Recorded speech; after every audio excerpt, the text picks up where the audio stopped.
I answer to all of it, one way or the other. Right on. Hey, everybody. We are here. We are live. We are with Sugar Kitty, Sugar's Daddy, GC, Jeff. He said he'll answer to all of it. So there we go. We are going to learn some, or I am going to learn. I'm going to be taught today about some Scotch. He sent me 4 Scotch samples. I have no idea what they are. There's no names on them. He has all the information. So I have no bias in this at all, other than my palate. That's what I'm looking for. So then I can start blowing some money in the Scotch category too. Hopefully, you actually have 5 instead of 4. Oh, so I have 5. I have rice. Okay, so the letters are the Scotch then. If the letters are the Scotch, then I've got 5. Okay, yes, the letters are the Scotch. I have 5 of them. So the darker ones, the darkers are the rye. Yeah, I got 4 of the rye. Yep, that's it. Camera real quick. Okay. Okay, you're not going to see them just for a second. All right. Because it looks blurry. Is it the light coming in? Oh, way better. There you go. Hey, you see what happens when you clean the lens of the camera? I thought it was the light coming. No. No. Oh, it's just cleaning. Okay. Just that stuff. All right. Did it again. I gotta introduce. Let's get this started right, people. Here we go. We got Sugar Kitty in the house. Here we go. This is Bad Axe. We're starting it. Here we go. Woo! Yeah, I'm looking forward to this one. Woo! Making this axe hole bigger by the episode. There we go. All right. Get the Scotch back up here. Get my Glens up. So what you been filling your day with today? Well, today was a lot of fun helping out a couple of customers. I do computer work. I was going to say, what do you do? And the computer work I do is 100% software. We don't deal with anything that's hardware at all. Okay. Some other guy's job. We don't get involved. Okay. But I've got a couple of clients who are hardware, people, and I'll then help out on the software side. Okay. So today was a lot of customer calls and working on issues. And basically, it was a long day. Yeah. That sounds like a long day. We can get humans involved, it becomes a long day, right?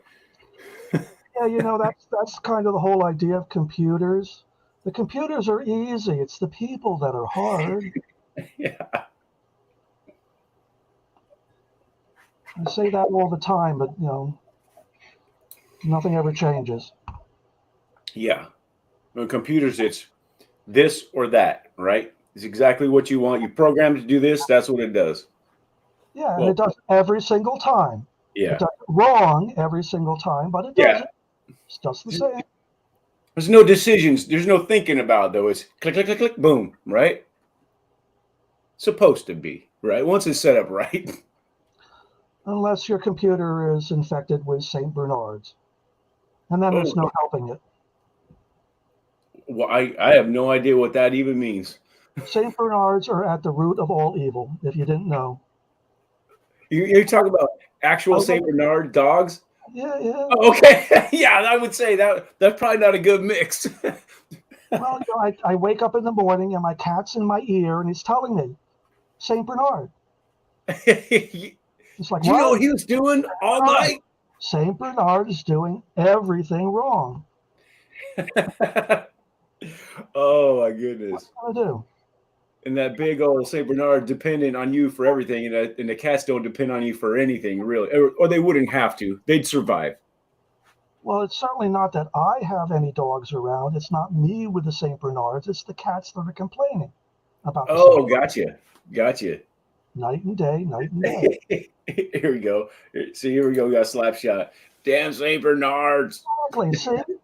Gizmo knows. Right on. The root of all evil. So, we get this other one here. We get this. I get one more Glen there.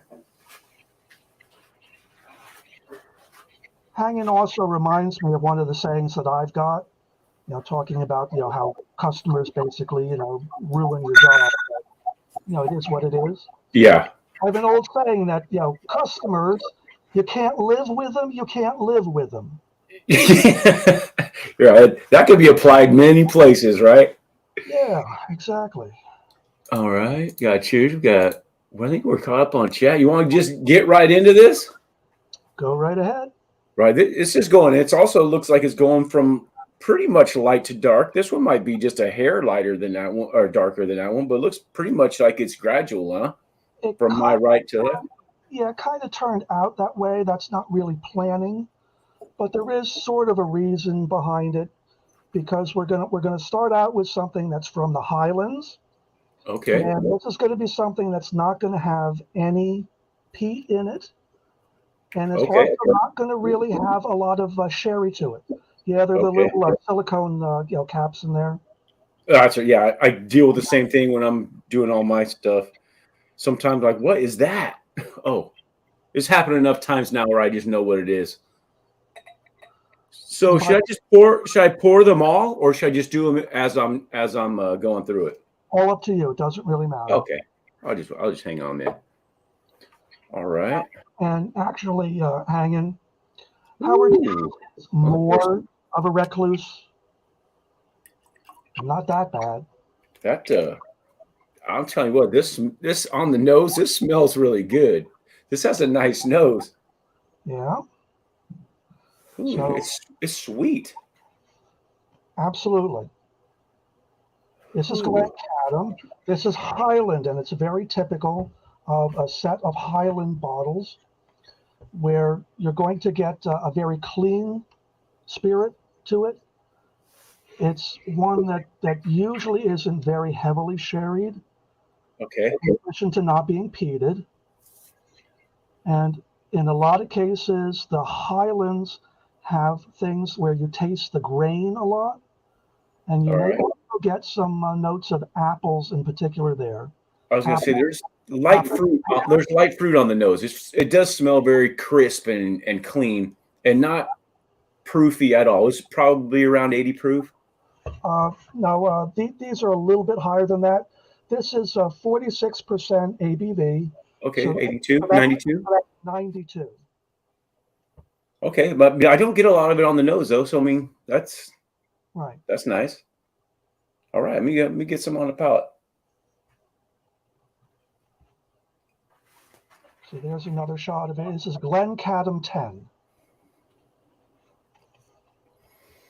Yeah, just a little tiny bit of a little buzz on the palate and on the tongue, and it's growing a little bit right now, but yeah, is on the exhale. It's a little bit dry, but I'm getting some more of maybe tart fruit on the exhale. Sure. So when you talk about apple, then you're really getting that experience, not just the taste of it, but the whole character. Yeah. And they say that they have a particular configuration of their stills that makes it that way. So it's actually part of the distillation process that produces that kind of apple pear fruit. Yeah, pear. I would throw pear in there as well.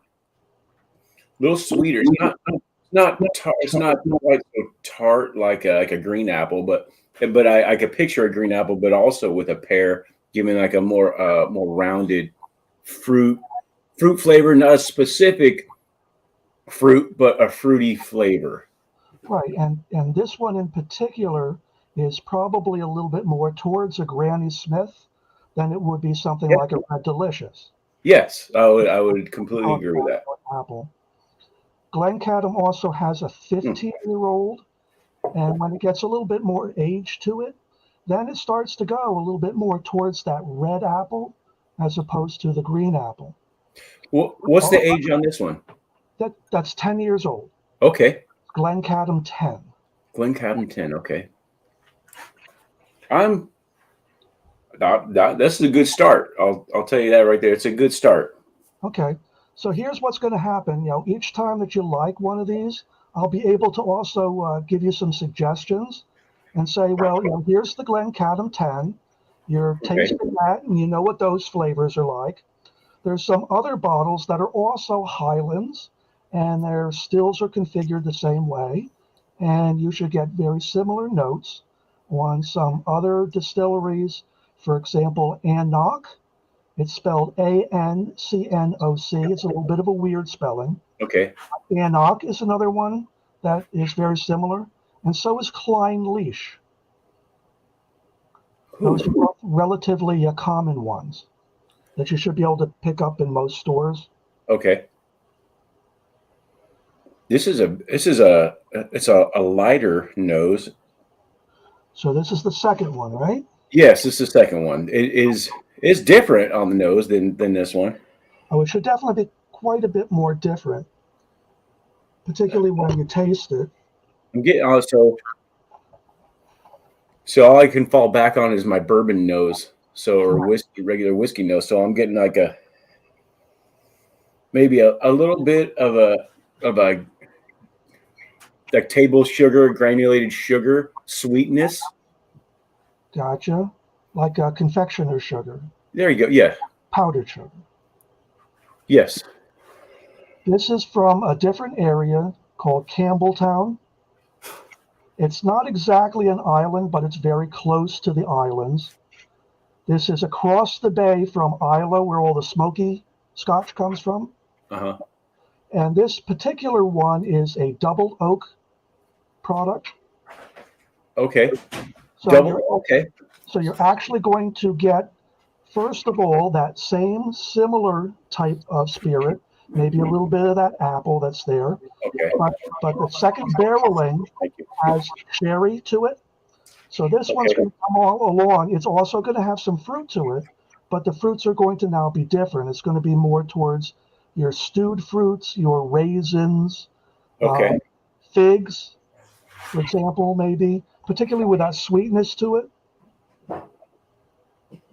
Yeah, that sweetness. You obviously you've been doing this for years, so what you're saying, I'm getting some of that on the nose where I couldn't have come up with it on my own yet. Right. I love getting this education on it though. Unfortunately, there are very few of these Glen Scotias around these days. And the other one that's on Campbelltown that you'll see occasionally out there is Springbank. And the price on Springbank has just absolutely exploded.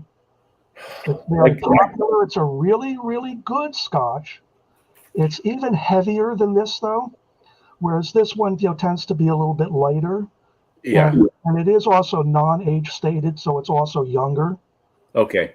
But the more you get older and older Scotch from Campbelltown, you're going to notice that it's like really heavy in the spirit.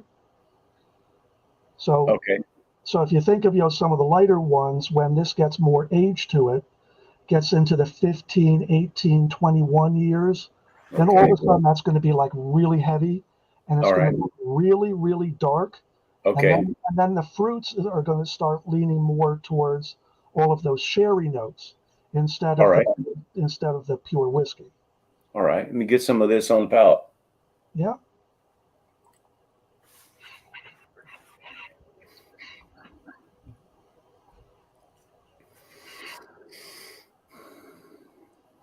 Okay, it's definitely different. It's didn't start out with much of the ethanol or any kind of burn up front, but it kind of grew a little bit, but it didn't, not much of it there at all.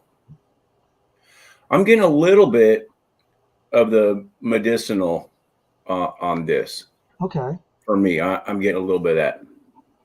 Right. That's actually the not necessarily the peat, but that's like an iodine. Yes. Yes. And all of the Campbelltowns are very close to the ocean, so you may get a little bit of that, if you will, seaside kind of note to it. Because I was gonna say, well, if it's not peated, where am I getting that? Okay, so that's good to know. Look at hanging here. Dip your stash in it.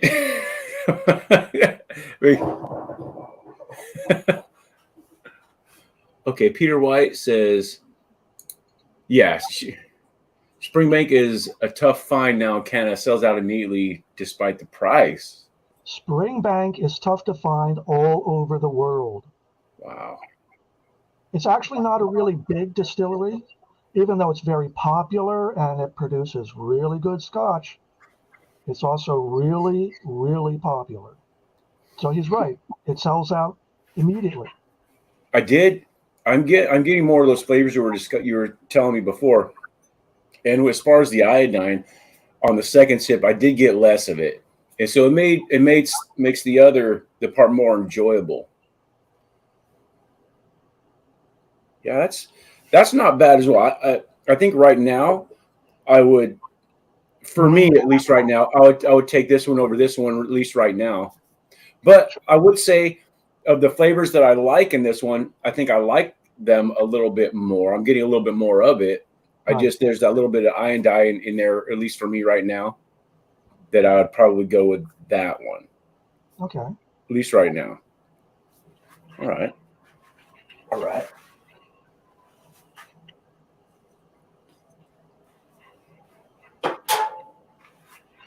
I would say that I'd like it though. I'm open to going more down that road. I wouldn't say I don't like it.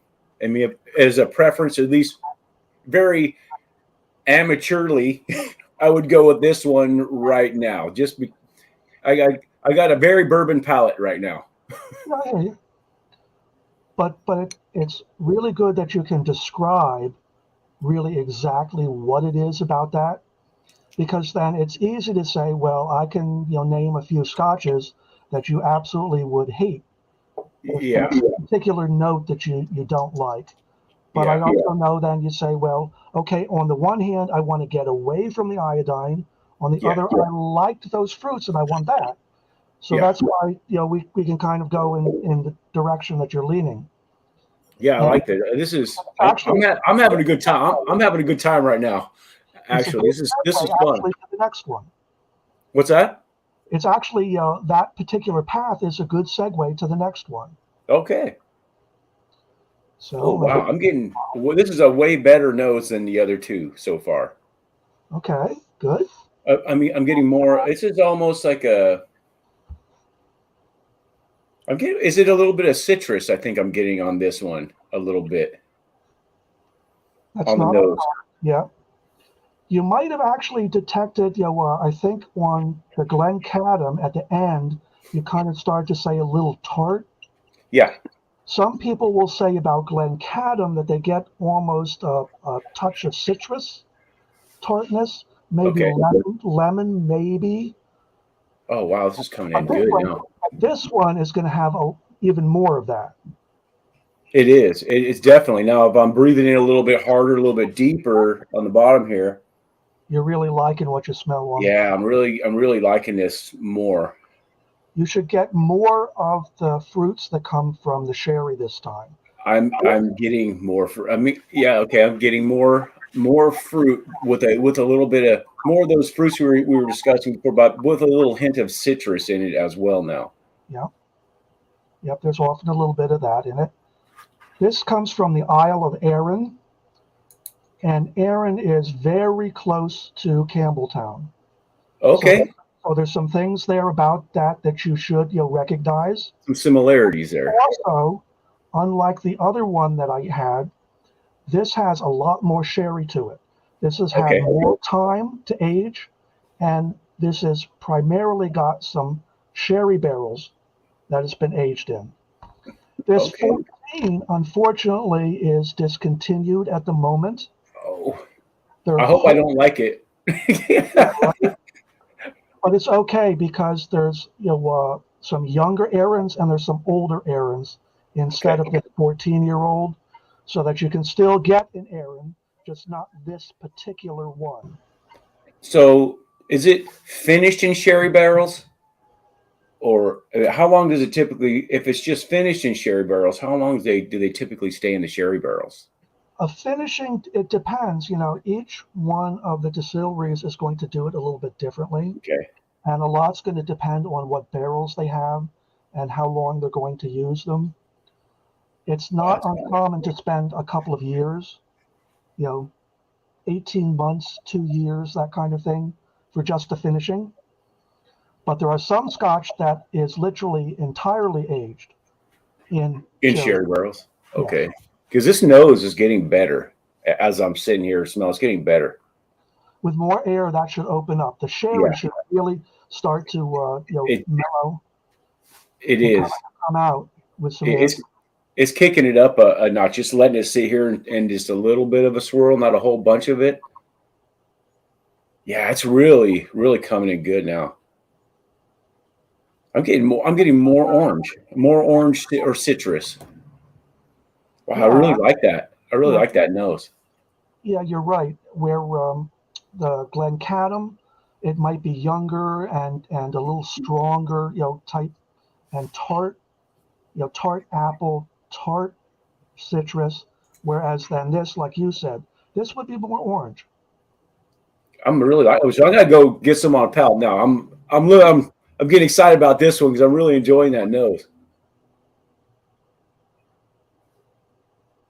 So instead of going the one direction that the second one did, where we got just a little bit of that sherry notes to it, but it kind of got stronger, on the lighter parts and sort of that pure spirit. This one now is going more down the sherry direction. Okay, so and that's why you're getting more of those other fruits. I think I'm getting more malt, like a malty flavor on this. With a little bit that seems like some of that citrus transfers over to the palate, at least for me, with a little bit more of a complete warmth on the tongue and the roof of my mouth, but it is enjoyable. It wasn't crazy, but it was enjoyable. Right. The Glencadam is probably just about as malty. However, you get more of, sort of the other things about the distillation. Yeah. That bring out that apple that kind of covers the malt. Okay. Whereas this one with the sherry, that's not got the same type of apple and pear to it. Right. So without that, then you're really starting to get more of that grain compared to the Glencadam. If you really like where that's going, particularly with the grain notes, then there's another Highland called Deanston. And that's very, very heavy. It's very grain forward. So if you like the malt, then that's kind of a direction to go. If you're liking the sherry more and the figs, I think this is stewed fruits, that kind of thing, then there are other directions, and we're actually going to get there. I'm liking the fruits and liking that little bit of citrus. I think this would be max malt for me right here. I don't dislike it, but I don't think I would want it to go any more than that. Right. So that's the kind of thing where I would definitely say then a Deanston, even though it's another Highland like that Glencadam is, it's so grain forward that you probably wouldn't like it if you don't. I like grain forward. If you don't more. With my Corbin Cash or Frey Ranch, a lot of these farm to bottle distillers, I get a lot of that earthy grain feel and taste that I like. So I do enjoy the like a clean grain forward palate and nose. Right. I'm enjoying this. Would be my pick right now. I like it's just that like I said, that max malt, the little bit of citrus, which I enjoy, and some of those fruits. Yeah, this is pretty good. I'm liking the direction that's going right there for sure. I'd pick this would be my number one right now. Probably 1, 2, 3 right now. Right. Instead of the 14, the younger Aaron is probably what you would have to buy today, but that's a really top bottle. A lot of people, maybe 2 years ago or so were saying that was one of their absolute favorites these days. Really? Aaron has become very popular recently. I'm enjoying that. I'm enjoying some scotch right now. I'm getting some education, but That's good to hear. every other time I had no idea. And like, hey, give some scotch. Somebody give me some scotch. It tastes like just And all you get vapor medicine. It'd be absolutely. I'm like, why would anyone drink this? You know, this is not completely not the experience I'm having right now, which I love. Well, it's the idea that most people, when they first start out and they get a suggestion from someone, it's often one of those really heavily peated ones. Yeah. So people get the misconception that the only thing that Scotch is about is all of the tire fires. Yeah, I know what a tire fire smells like. It's not pleasant. Iodine. Yeah. And smoke so heavy that it's like somebody dipped a cigar in the Scotch. Wow. This is even a better nose than what I just had. This one's got more age to it. This is also another Highland. This comes from Loch Lomond, who are the same people that own that Glen Scotia distillery. Okay. But this is 18 years old, so this has got more age to it. Okay. It's going to have some sherry to it. I was going to say, that must be, is that some of the sweetness I'm getting on the nose? It's part of it. Part of that original sweetness is actually from the grain and the distillation. That is a really good nose. This is a sweeter, I want to say, I don't want to say citrus on nose, but like an orange nose without it being citrus. But it's like a sweeter orange nose it's not a crisp citrus nose. It's just that maybe when you taste orange candy, that flavor, but I'm getting it on the nose and it's not like a citrus like spray in your face type of nose. How about instead of a regular everyday mandarin orange? Yeah. How about blood orange? There you go. Blood orange will work. Yeah, because that's it's an orange without having all that citrus in your face citrus kind of punch. Yeah, blood orange is a great description. Yeah, that's a really good nose. This, yeah, on the nose is my favorite so far. Did you do this on purpose? Not exactly, because for the most part, these are getting stronger and stronger in the flavors. They are. Like even on the nose, I'm more showing. what I tried to do instead of and they do follow, because if you're going to start with the one you've got in your hand and then went to that first one, the Glencadam, it's going to overwhelm it. It will taste like water, probably, right? Well, that's part of it. But the flavors that you've got right now are so much stronger. You're going to get more of that, and those are going to carry over into the other ones that you're going to taste later. True. All right, I got to get some of this on the palate now. This is a really good nose. Nice, stronger nose than the other three so far. Yep.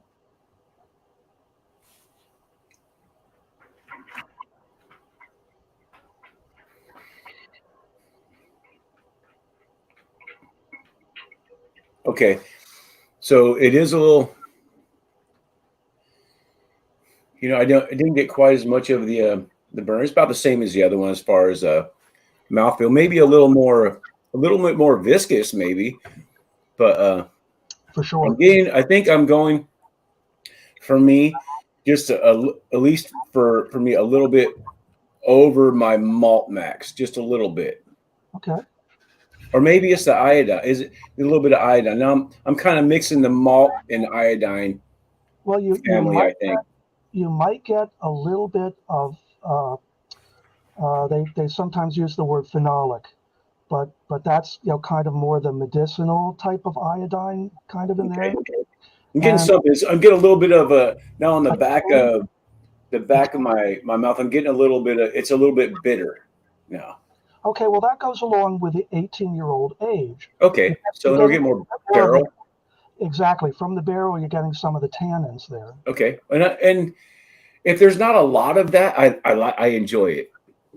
Right. And the other thing about this one is this is the one where I said there's one of these that has just that tiny tinge of peat to it. Okay, this is the one. Yeah, And it's and that's that where, that might that a little. It's a little bit of a band-aid, a little bit of a band-aid, exactly. but not Toward, too much. Like you said, it wasn't. It's not a whole bunch, but I could detect there's something that's a little bit different in there. right. In terms of the parts per million, which is the way that they usually measure the peat, this has somewhere around maybe 8. Oh, okay. So you think of some of the really heavy ones are in the 35, 40, 45 range. Okay. This has only 8. Okay, I could see that. And now that I've tasted it, I'm getting just a little bit of it on the nose. Right.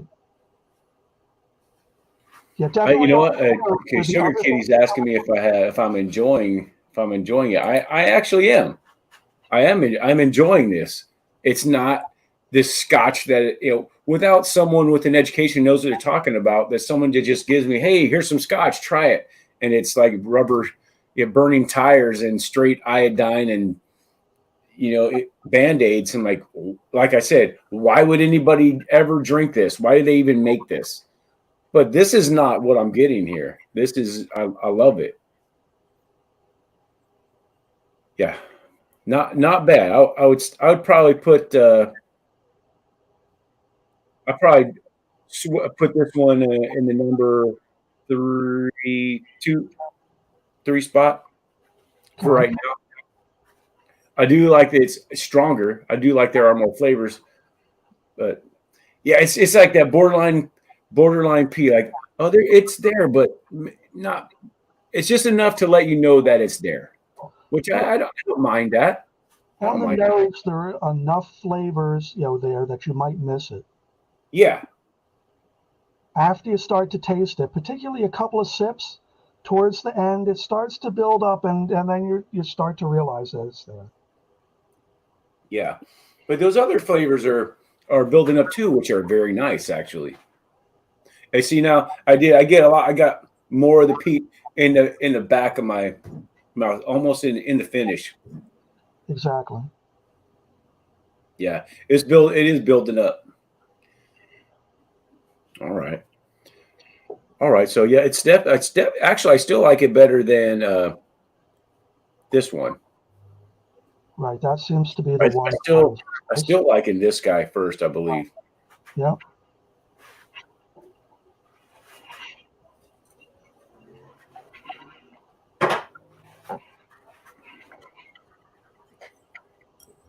All right. This is the darkest one for sure. It is.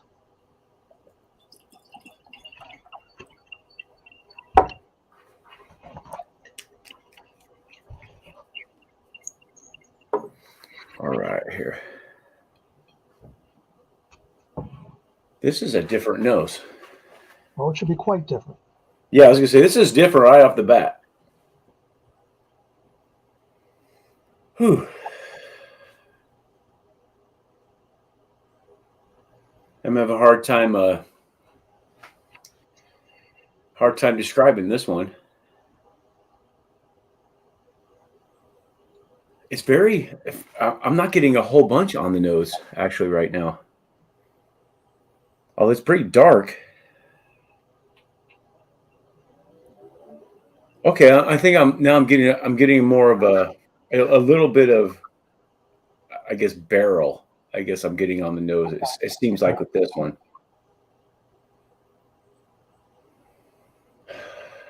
And maybe a little bit of sugar. Some sweetness in there. Yeah, some barrel and some sweetness. Okay. Okay, now I'm getting a little bit of maybe a little bit of tang, not the drink tang, but a little bit of maybe tarty tangy on the nose. Okay. but I'm not getting it in a fruit sense though. Okay. Almost like a leafy tang and a little bit of barrel. Like maybe being in a forest. Yeah, I would say like forest floor type of, maybe a little earthy forest. Yeah. I don't want to say dirt, but because that's not what I'm saying, but I just get more of a natural forest type of note. Right. It might not actually be earth itself, but earthy. Earthy, yes. Yeah, I understand that. Like And this, when if you pull a small tree out of the ground, there's that kind of like a warmth, and you get kind of a smell there. And it's yeah, not it's like a warm, earthy smell. Aroma. See, look, you're famous here.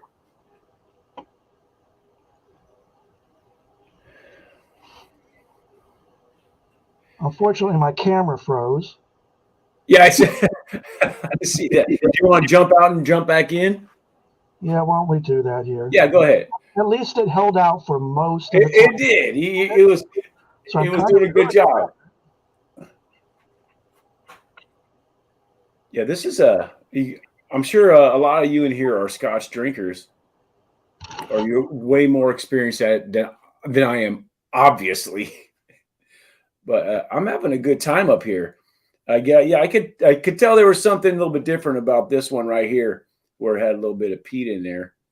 But it's not bad. It's just enough to let me know that there was peat there, but not bad, not bad.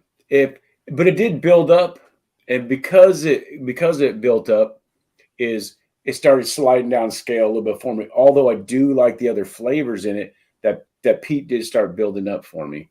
Until I get my Scotch wings on, I mean, I gotta go a little bit different direction, I think. okay.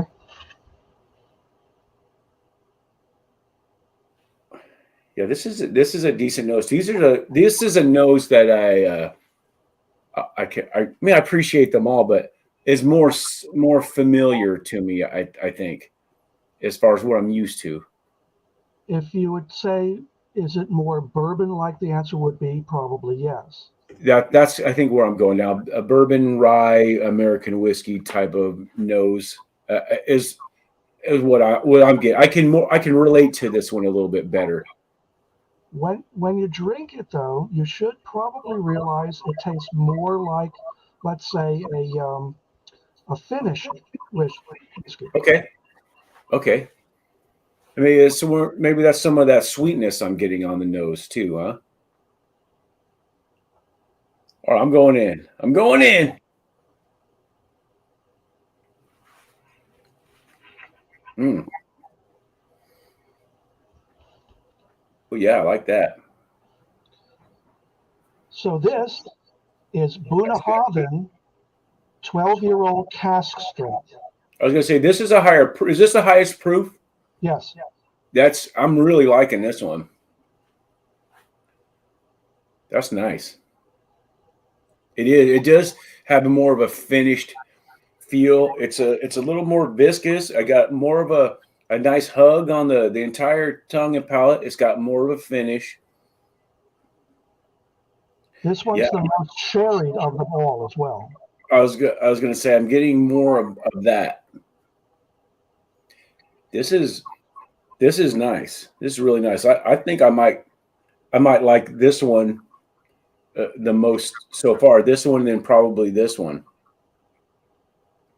Well, you've got very good, very, very good taste there. Yeah, of course, right? Like my wife in everything that she does, like purses, shoes, everything. It's right to the top, right?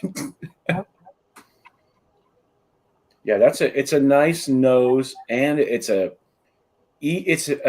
well balanced, even palate. I would say, at least for me. It's balanced, but it's very heavy on the sherry. Mm-hmm. It needs enough sherry there to overcome the other flavors. And you don't always find that in the Scotch. That is, man, I'm getting on the outside of the tongue, I'm getting a lot of sweetness, which I like. I'm getting a lot of down the middle, a lot of more of the barrel, and get a lot of that sweetness around the outside. On the exhale, I'm getting that's really nice on the exhale as well.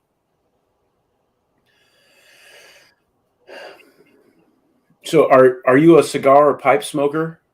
No. No, I'm not either. I've had one cigar ever. Nicotine and me do not mix. No. Oh, because I was like, well, how would any of these pair with any of that stuff? Maybe someone in the chat will. I'm sure someone in the chat will know how some of these would, if they pair at all. Most of the heavy sherried ones will pair relatively well. Yeah. I would think that the Cognac probably pretty good. Two that you're picking right now is the best. Okay. One of the best ones to do that with. Okay. Particularly the one you've got now, this Bunnahabhain 12. This could take me down the Scotch road right here. These two right here for sure. Yeah, it's nice. One of the things that you're learning is that one of the primary flavors you seem to like is the sherry flavor to it. Okay. Do you like a lot of finished bourbons? I do like finished bourbon. I mean, I like a lot of. That would make sense. I like a lot of just bourbons, exactly how they are, but I do like a lot of finished bourbons too. A lot of barrel. I like most of the barrel products, and I mean, good luck finding one that's not finished. I mean, they do have them, but most of them are finished. They're the kind of the ones that went down that road and started that trend, or at least making that trend really nice. Right. Well, they kind of have two different lines. One, you go down all the finishes, and the other, it's all the blends. Yeah. But if you like the sherry on this, then you want some of the very typical sherry bombs when it comes to the Scotch world. Something like a Tamdu 15. Tamdu 15? Another bottle. Okay. Good for you. I would think also there are some Glendronach. Oh, that's really good. Glendronach 12, Glenfarclas. That can kind of be hit and miss on some of their bottles, but they also have some good ones. Yeah, that's good. It's getting better. What I like now is it's getting better with every sip. Whereas this one, with every sip, all of the flavors built up, but the one that built up the most was the peat. Yeah. It stood out way more. Yeah, this is good. Yeah. So typically, what does a bottle of that cost? Because it's cask strength, it's a little bit more than others. Right. That's $100 more or less. Okay. Well, shoot. It's not outrageous, but it's definitely more. See, that's the world we live in right now. $100 is like nobody even winces at that anymore. Right. So the other one you've been talking about, which is this one. That's this guy? Aaron cost me probably, I think, about 70. Okay. Or 70 at the time. Hopefully they're going to come out with another, replacement for this 14, but at least right now there isn't one. So you're probably going to end up, with something like, an Aaron 10, and that's only going to cost you like $45. Oh, shoot. Well, that's good news. So everything that you're tasting here, this $100 bottle is the tops. Oh. There isn't anything any more expensive than that $100 bottle. Well, that's great news. Because I was thinking, because Scotch 45 up to that 100. So I mean, with Irish whiskey, Stacy 4-leaf whiskey, I had her on right before St. Patrick's Day. You saw that. Yep. Yeah, that blue note. Oh my goodness, the cast strength. Of course, that was the one I liked the best, and this is the cast strength as well, right? Yes. So it must be something with the cast strength, or it gave more of the flavors, and it's a little bit hotter, but not too hot. There's enough of the other stuff to suppress that burn, bring that burn down a little bit. Maybe it's the time in the barrel. Scotch has always had a lot of flavor to it, one way or the other. Yeah, this is pretty good. I would definitely go buy a bottle of this. So now I got to go to my local guys and say, hey, and go, look, you have this, you have this. Yep. And whatever the next bottle of Scotch I buy will be the first bottle of Scotch I ever bought. Here's what I have. Congratulations, you've made it down that rabbit hole. This is the bottle of Scotch I have, and it got given to me. Yeah. And it says batch 27, blended malt Scotch whiskey. Yeah. That's it. That's all I got for Scotch, other than what you sent me. Actually, you know what? The Whiskey Fancies sent me some too, but I haven't gotten into them yet. I was hoping to have them on live sometime. But this is, I'm really liking this. Who is? Let me see. Donner Pass Whiskey says Bunnahabhain. Bunnahabhain, yep, that's this one. Okay, that's the one I'm on right now, right? Yep. However, what he's quoting there, I don't think is this particular one. This is the 12 cask strength. I don't know what prices are there, but that price looks to me more like a regular 12 instead of the cask strength. Okay. So, at least if they have it at Total Wine, I mean, I have a Total Wine within a half an hour of me, where I can go now. See, now I can go and see. I know I like this one, and I mean, I like both of these, but I'll go this one, and then that one, I believe. Yeah, see, now it's going to be fun. I'm going to be. See, now my wife's going to say, oh, so now you're going to spend more time in Total Wine and all these other places. Look, now you got to look at Scotch and Irish whiskey too. Great. Oh, yeah. I love it, though. It's nice to expand, have a more well-rounded appreciation for all this stuff. Absolutely.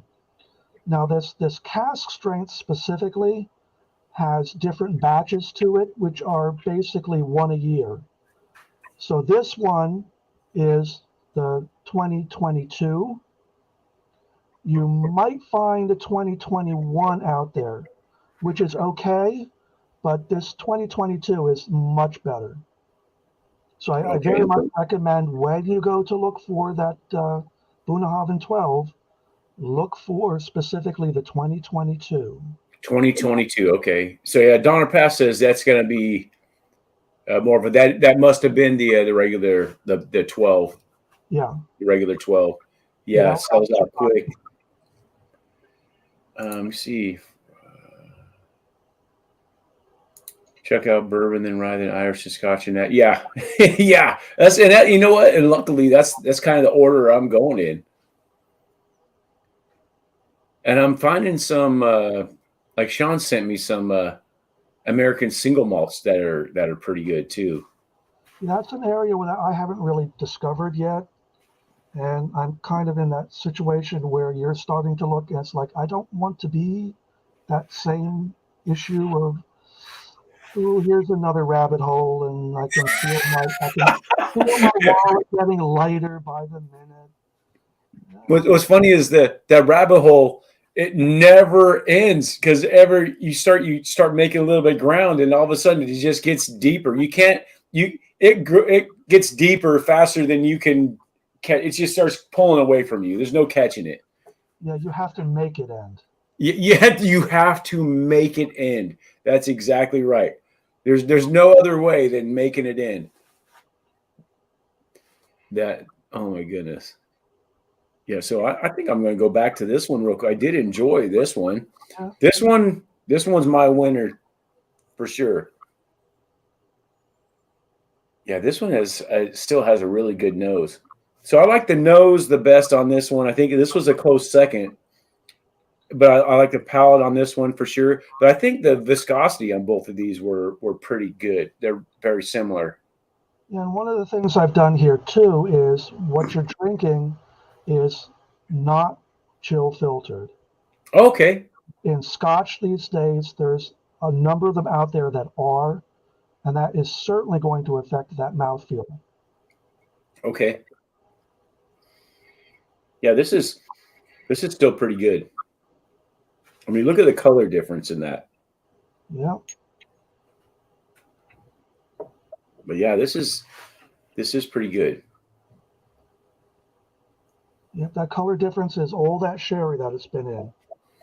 See, this is one that you're going to get, it may not be every single barrel that's used in that bottle, Okay.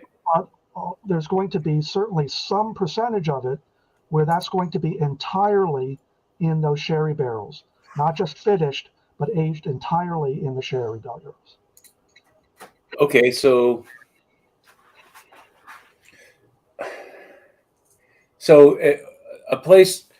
a distillery where these are, they must just have an agreement with somewhere where they have sherry barrels coming in all the time from a specific place that are used for the same amount of time to try to keep the consistency.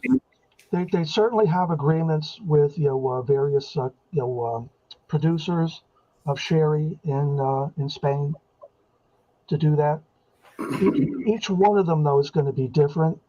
Some of them will buy whatever barrels they can get whenever they can get them. There are some others that probably have some contracts that they've signed with some of the bigger makers of sherry, and they have like a regular supply. It's a little here, a little there. So each one is a little bit different, but yes, they all have to have a supply one way or the other. Yeah. It depends a lot on the distillery, how long each one of those barrels is used, whether it's used just once or twice, whether it's used a number of times, and on which particular products. There are some of them that want a little bit less of a effect of the sherry barrel, in which case they may use some barrels that have already been used for whiskey a couple of times. So you kind of know that it's all going to vary one way or the other, and that's part of what all these distilleries do in their aging process. So they have the experts out there that are working on individual products and selecting individual barrels for each one of the things that they're working on. What do we know anything about the mash bill on these? Here's the thing about Scotch, and in particular malts. These are all malts. Okay. They happen to be single malts because they're all from one distillery. Okay. Are single and they are malt. It's really simple when it comes to the mash bill of a malt whiskey. It's 100% barley. Oh, there we go. There we go. That's it. Because this one now, coming back to it, I know it's been poured a little bit longer, is a lot sweeter on the nose. Well, compared to the other ones that you've just had, sure. Yeah. Wow, that's nice. I mean, it's the longer it's sitting out, and compared to these other. Had them, it's probably the same way, where that's probably getting sweeter too. All right, let me get some more of this one.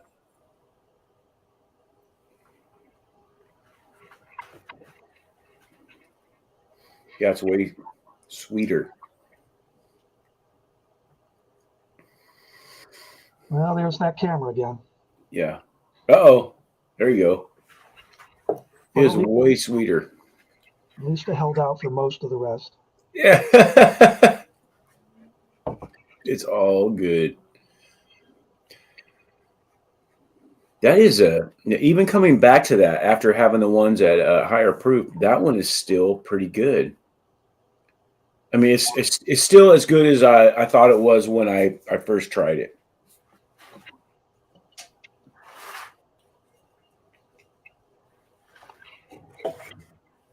All right, let me go with the center one again, the third one.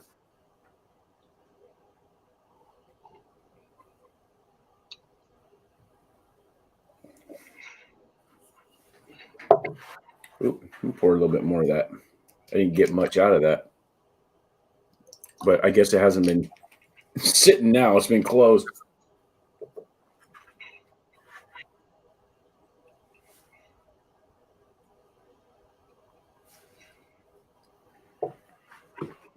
Yeah, that comes across much lighter than even this one.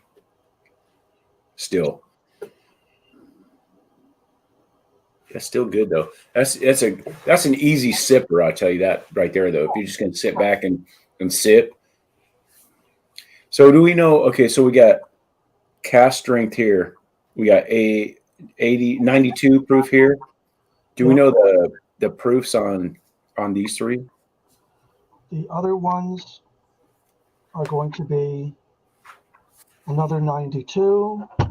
Right here. And the Aaron 14 that you got there. Where are we? Hey, Sugar Kitty. Yeah, if I would have said orange Tic Tac, man, I would have lost all credibility, man. That's typically a bourbon note that I get. I can't throw that on Scotch. It's all barley, right? I knew that. Yeah, the rest of those are 92. Okay, so 92, and these are 92, and they're all 92 except for this one. Cask strength, yep. Okay, right on. And this particular year, it happens to be 56.6 alcohol by volume. Okay, I was going to say, so cask strength, I mean, I said, is that different for Scotch? I mean, I think 125-ish. So at 56, that's 112. 56.6, so it's actually 112.13.2. 113.2. Okay. I mean, and you could tell that it was a little bit hotter, but it's not hot. Right. It's a little bit hotter, which is good. Well, at least I had that going for me. I could tell this one was a little bit hotter. It's cast strength, a little bit more viscosity. This one was a little bit different with the peat. But these are all pretty. I would sip all of these, I think, but this is the one that after a few sips, or maybe after that first glass, I'll be like, yeah, let me switch gears a little bit, because that peat did build up a little bit. Right. Until I got used to it, that's probably the direction I would go.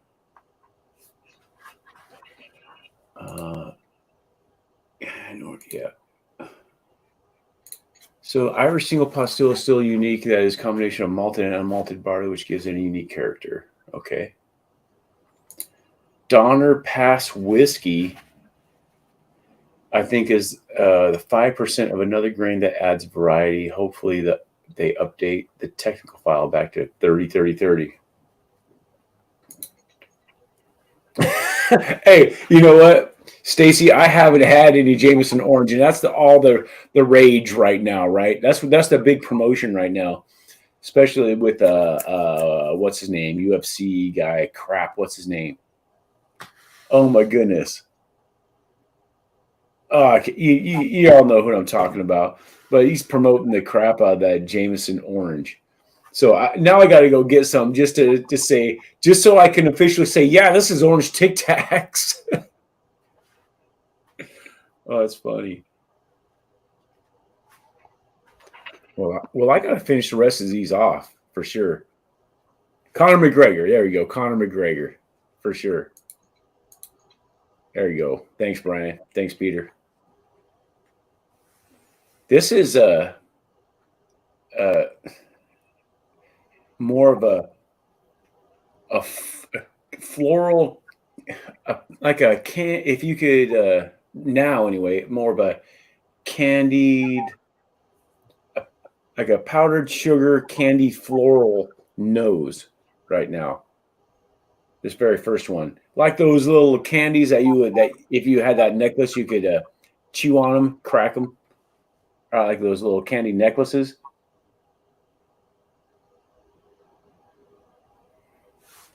That's a little different than Smarties, though. Yeah, because that's then really tart. Yeah, not a tart smell. It's like a just like sugar, confectionery sugar, like you said, but with a little bit of that floral fruitiness on the nose. Not like a perfume, but just like a candied version of that. Yeah, you know what? I'm getting a little bit of that apple now. But it's One way or the other, that always comes back to the apple and pear. it does. And once I got another whiff of that, I'm like, yeah, there's some apple in there.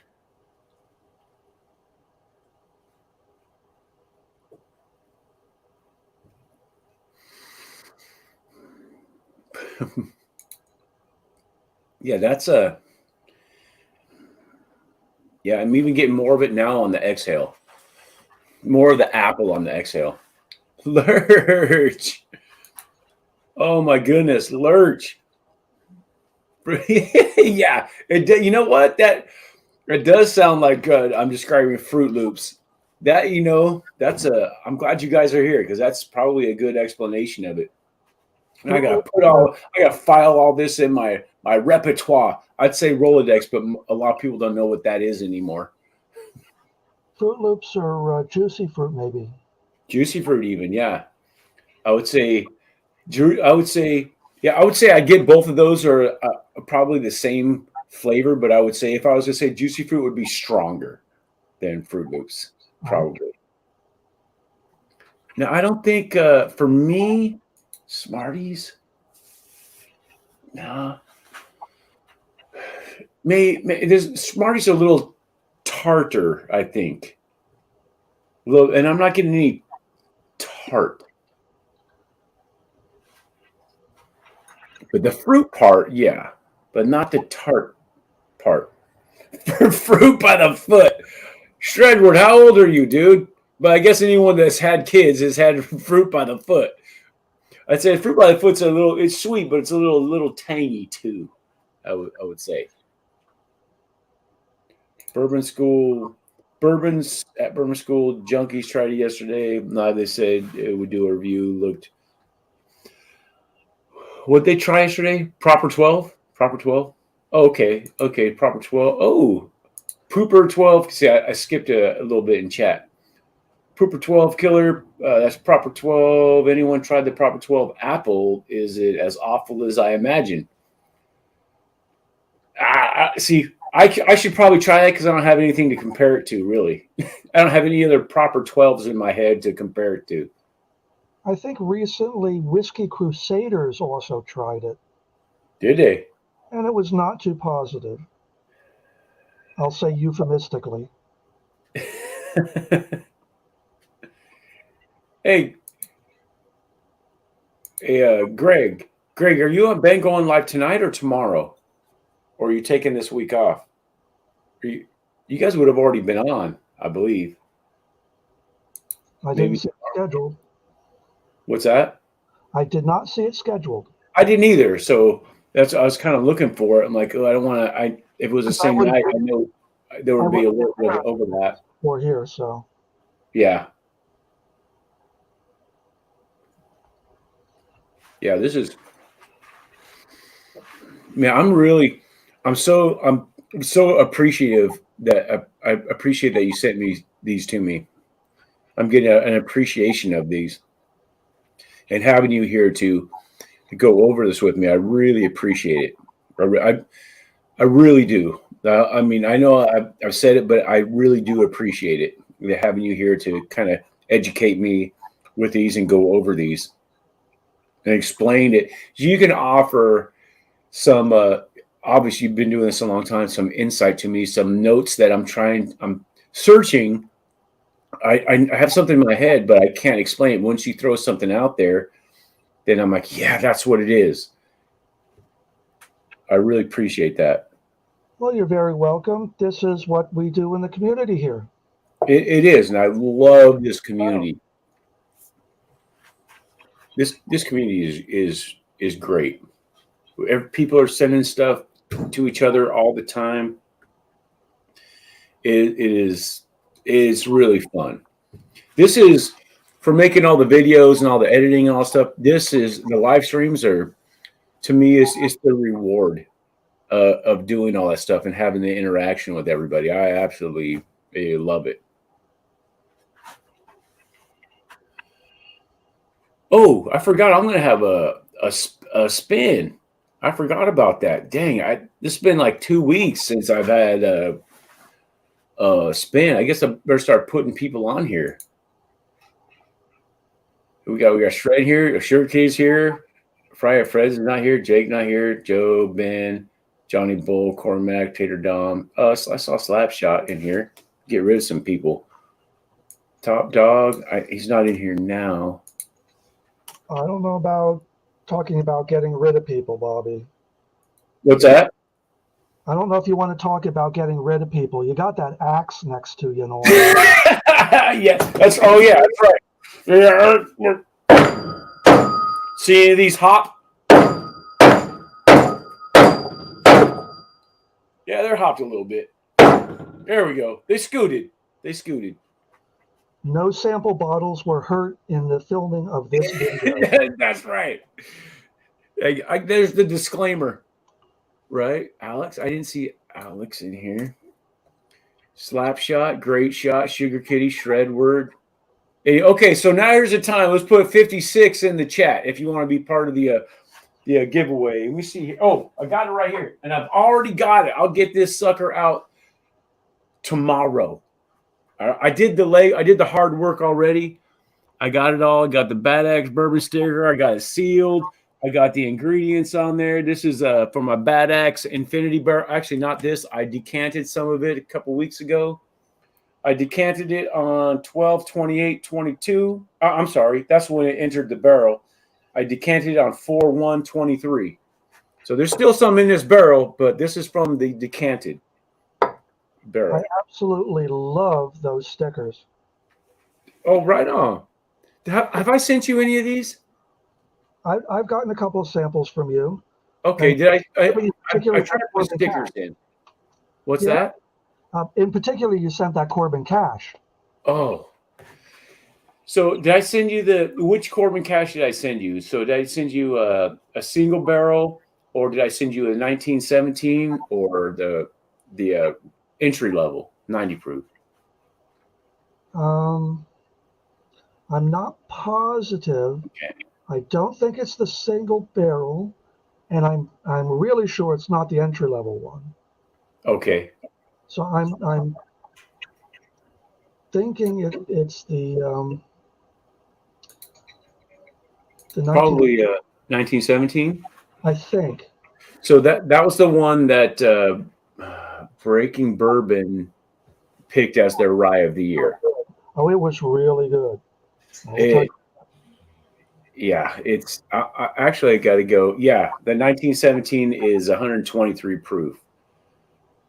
Peter. That's it then. Yeah, that's So it. I got a 6-year single barrel and an 8-year single barrel.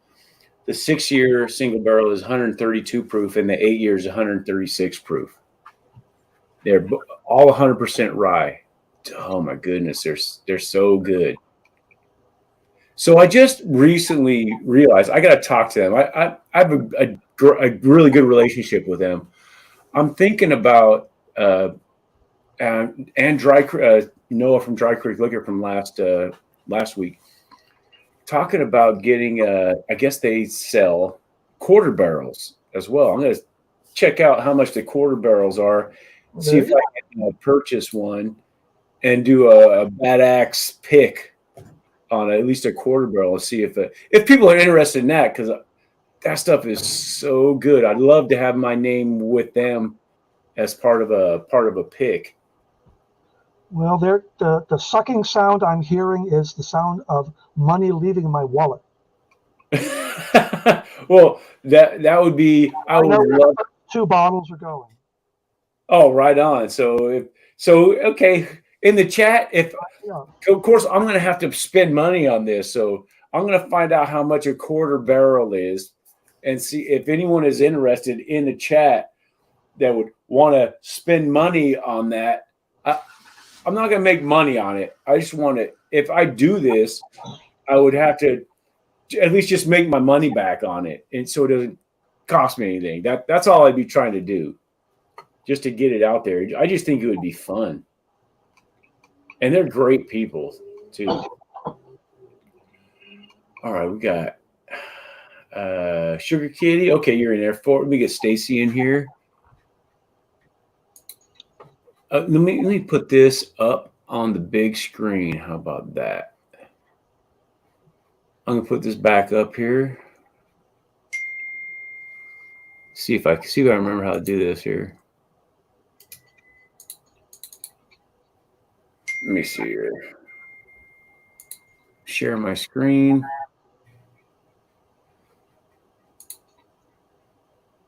Get that back up there. Oop, there we go. All right, everyone can see that.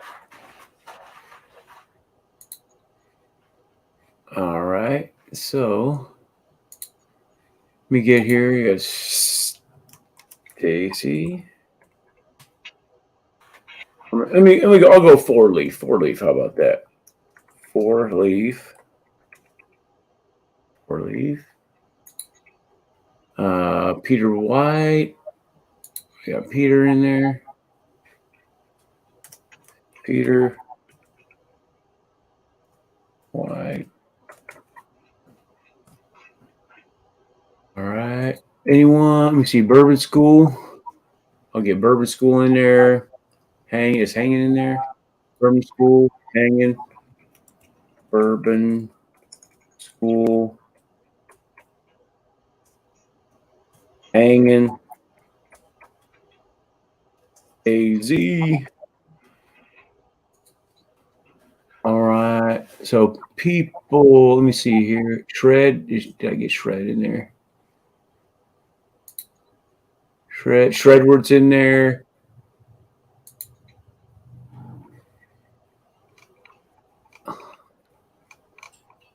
All right, let me see what the 56s are. We got Sugar Kitty, 4-leaf, Peter White, hanging, Bourbon School, 4-leaf, Jeff Sly, okay.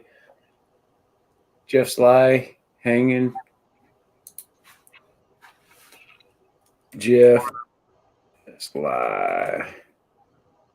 I don't see Slapshot or Great Shot in here anymore. Slapshot just came along a little while ago. He's back. Oh, he's back. Okay, so Slapshot, not Great Shot though. Oops. He was here. Yeah, he's here. Oh, okay. All right. All right. I think that's. Is anyone not see their name in there? That's in here. I know I did this kind of late, but the last couple of weeks I've been forgetting about it. And it is for a Bad Axe Infinity Barrel, 2-ounce sample, people. Hand delivered for YouTube. Hand delivered. Does anyone not see their name in there? Okay, so you can't. Okay. I got about tree fitty. You got about tree fitty? Okay, so I'm going to contact Sarah from Corbin Cash and see approximately about how much that a quarter barrel would be, and see how many bottles I can get out of that, and see what we can do. That would be. I would love to do that. Do you have Z-Man? Z-Man. Oh, don't have Z-Man. I do not have Z-Man. Let's get Z-Man in there. Z-Man. Z-Man. Anyone else? Anyone else see their not see their name or not see their name in there? 1, 2, 3, 4, 5, 6, 7, 8, 9, 10. So at 8, of course, when we get to 2,000, which of course I shot up to 1,700, I blew by 1,500, but now it seems to have slowed down. We're just over 1,700 now. But of course, when we hit the 2,000, we're going to Arizona to meet up with a couple other channels and some other peeps that are there, and we're going to be giving away a bottle of. It's probably, we'll give away a couple bottles. That's a 2,000 is huge for me. So probably a Eagle Rare. I don't know if Dry Creek Liquor has a store pick still. I know I have a regular Eagle Rare I can give away, but possibly a store pick from Dry Creek Liquor. But we'll probably figure out another bottle, maybe another Corbin Cash bottle as well. Maybe that. We'll see about that. Probably give away a couple bottles because that's a huge milestone for me anyway. Anyone else not see their name? You would sell out retail for Corbin Cash picks. Yeah, probably right. How many bottles out of a quarter barrel approximately? That's what I got to find out. I know it's over 200 for a full barrel, like 220, I believe, for a full barrel. So, do the math. So even if it's at 200, so a quarter barrel is what, 50? So 50-ish, between 50 and 60, I would say. Depending on what your yield is, it might actually be less than that. Yeah, true. So we'll say around 50, give or take. I'll find out. I got to find out now. Yeah, that Bad X barrel is tasty. I've sent it out to a few people that obviously that have won the spins, but it is getting tasty. Right on. All right, Sideshot. A great show. They're both in here. Yeah. Make sure you get Bike and Bourbon. Bike and Bourbon's in here. Okay, I'll get Bike and Bourbon. Bike and Bourbon and Roscoe P. Coltrane. Hey, guys, throw 56 in there. Throw 56 in the chat. We're gonna throw you in the on the wheel.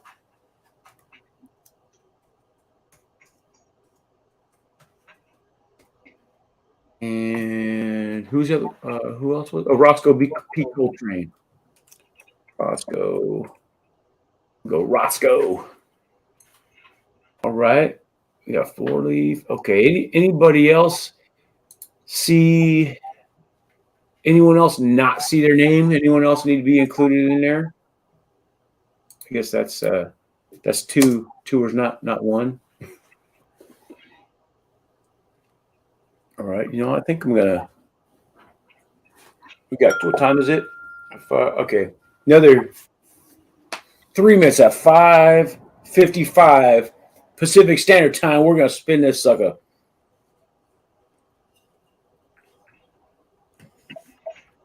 I am going to finish off this one with the peat in it. But it's got a good nose. I can smell a little bit of that peat in there now. That's different, but it is still a good nose though.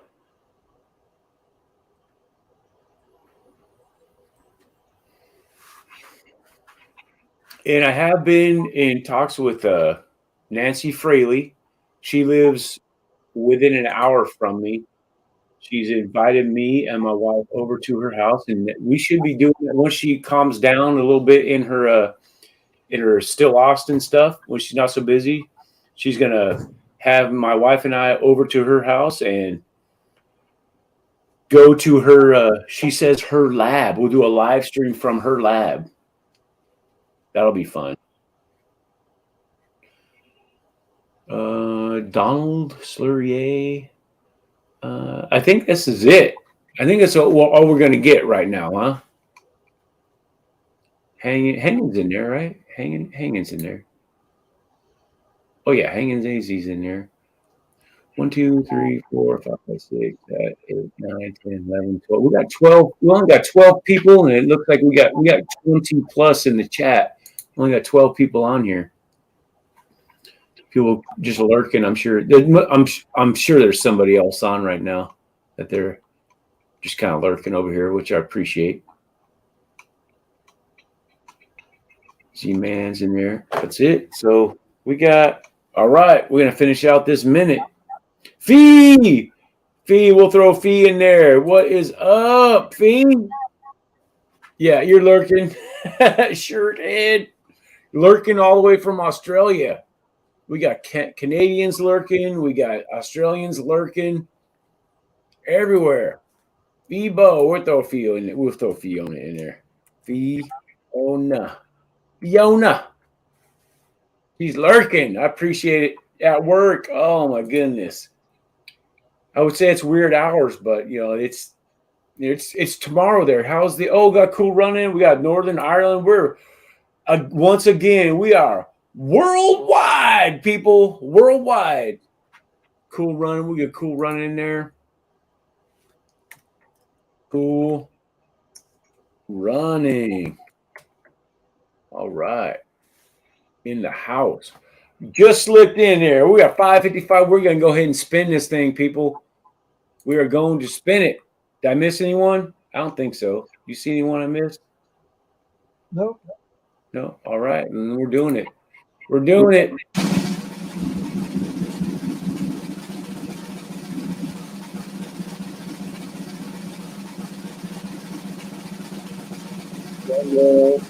That actually did.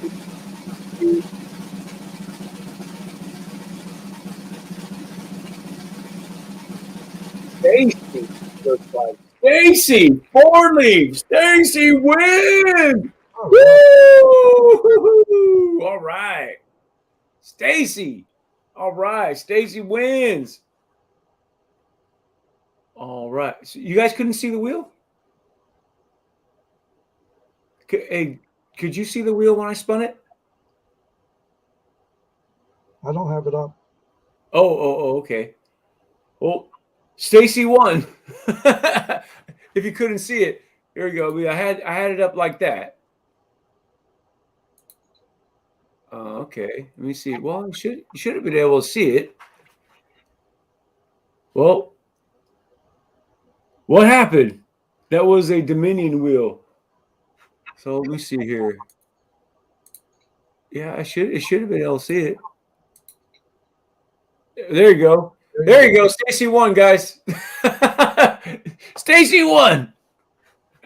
Okay, so man, I screwed that up. So since Stacy won, you guys couldn't see it, I'm gonna send Stacy one and I'm gonna spin it one more time. All right.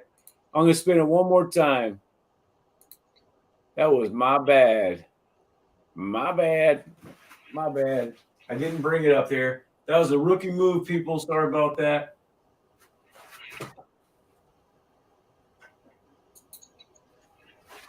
Rookie move. Rookie move. All right. So we're doing it right now. You guys can see it all now, right? Everyone can see it. Oh, there it is. Yeah. There we go. So Stacy gets one. So we're going to do this again. One more time, people. One more time. Here we go. Let me shuffle it, though. Got to shuffle. I learned my lesson. I got to shuffle this stuff. All right. I shuffled it on another screen. All right. Here we go. We're spinning. We're spinning. Woo! Part 2. So when I send you stuff, so what I include in there also is a sticker, a Bad Axe Bourbon sticker like that. And now, lately, I've been sending these Glen stashes out here. I'll send you guys one of those too, the winners. All right, I'm gonna send you one of those too. There's that. All right, here we go. We're spinning. We are. There we go. And a wood chip. You are going to get a wood chip. I forgot to say that. You are going to get a wood chip.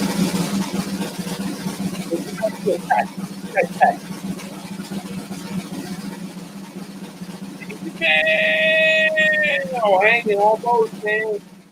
Z-Man wins. Z-Man. All right. Z-Man. There we go. So I'm going to put my email in here and send me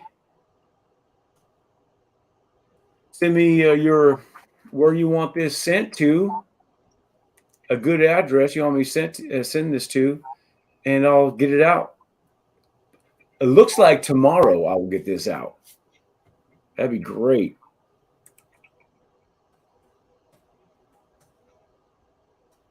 So you're going to get a 2-ounce sample of my Infinity Barrel, as well as you're going to get the mustache, the sticker, and a wood chip. You're going to get a wood chip. autographed wood chip, Bad Axe Bourbon autographed wood chip, for whatever that's worth, right? Nostalgia, I guess. I don't know. People like the wood chips, so you can have. I'll send you out wood chips. All right, get that out here. All right. So Sugar Kitty, thank you, Jeff. Thank you very much. I really appreciate what you've done for me here. I'm glad that you liked what you got there. I do. You know what? On some level, I like them all, but of course, like them in different. There's levels of likeness. Yeah. I'm glad you were able to send me down. Start me down a path anyway. That's the whole idea. Once you get one or two of these that you like, then you can get all these others that are similar. And down that rabbit hole you go. So I can't remember the names of them. We got Fee from Australia is asking me which one. This is the one with a little bit of peat in it. What's this one? That is the Loch Lomond 18. Okay, you hear that, Fee? Loch Lomond? Loch Lomond. Loch Lomond 18. Yeah, it's still got a decent nose. It just smell like a tiny bit of a Band-Aid, just a tiny bit in there, but it's not. But it's no big deal. Oh yeah, all of these are Scotch. So which was this one? This is the one I like the most. That's the Bunnahabhain 12 cask strength. Cask strength. From Bunnahabhain. 2022. The 22 cask strength. The 2022. 2022.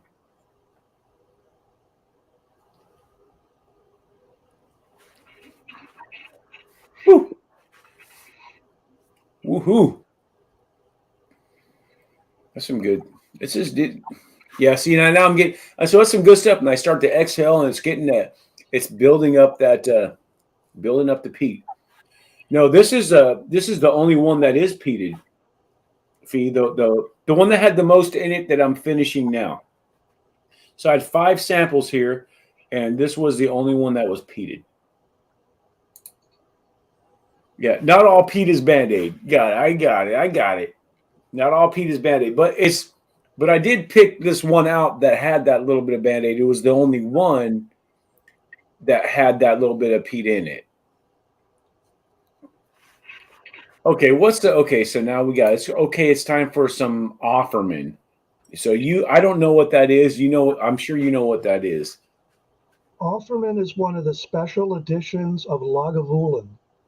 Oh, okay. Definitely heavily peated. Oh, woo.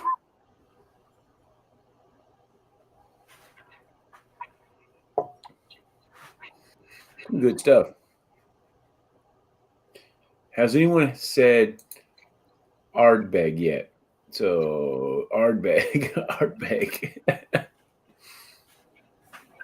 Ardbeg is. Guess we get is heavily peated, most of it. That's one of the most heavily peated of all. Yeah, so okay. So since I don't have the names right here, do you mind going from my right to left? So what I started with all the way through, and then just naming them. The first one is Glen Cadam 10. Okay. The second one is Glen Scotia Double Cask. Okay. The third is Aaron 14. Okay. Then we went over the other two. The next one is Loch Lomond 18. And then finally, the Bunnahabhain 12 cask strength from 2022. Okay. Cool Running, why I keep working at teenage daughter. It's why I keep working at a teen. Yeah, right. That's funny. At Sugarcane email is what? Okay, so here's my email. I'll throw my email again. It's just up. Just scroll up a little bit. You can get my email. gmail.com. There you go. There's my email. And let me see here.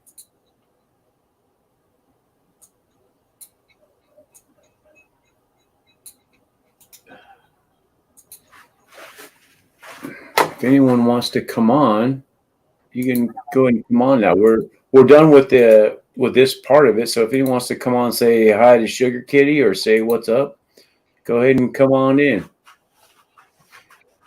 I don't know. Obviously, there's somebody else on right now. My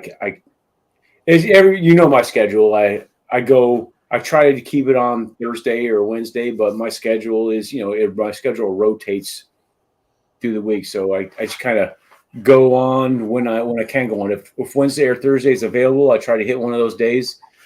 If not, I go when I can go. And I do try to see if anyone else is on that's kind of in our realm of reach here. I try not to go on when they're on, but if I have to, and it is what it is. We try to, everyone tries to go participate in everyone else's lives, and I appreciate it. Wednesday at this time is Mash and Drum. Okay, so I'm not taking any of his people for sure. He's not hurting for any viewers. No, he's not. He's not hurting for any viewers. That's for sure. Oh goodness. Fee. Hello. Fee's at work and she's on. We got Australia in here right now. Sugar Kitty. Well, if we're In the going barrel store. if we're going to have some guests here, maybe I should fix this camera thing. Hey, right out. Go ahead. Jump out and jump back in. How have you been, Fee? I haven't seen you in forever. I know, it's been forever. Either you've been not around or doing this, and I've been working hard. Yeah, you've been or hardly working. So So I know you've had this job for a while, but it is a newer job to you. So how's it going? Not bad. So today I have to taste these barrels here. Oh, that sounds horrible. Let me just say, you try tasting all these barrels and then have a pallet left at the end of it. Oh my gosh! Right. So you probably about three or four in, you're like, okay, whatever. No, it's one of the things that I've practiced at, so I should be good enough at it. Yeah. Yep. Should be and being are two different things, though. You're a professional. You get paid to do it, so you call yourself a professional. Yeah, dude, semi-professional. Yeah. It doesn't Oh matter. no. Pay 10 cents. It's still money you collect. That makes you professional. That's right. If you get paid for it, then you're professional. That's the definition, right? You get paid for what you do. I cannot argue with that.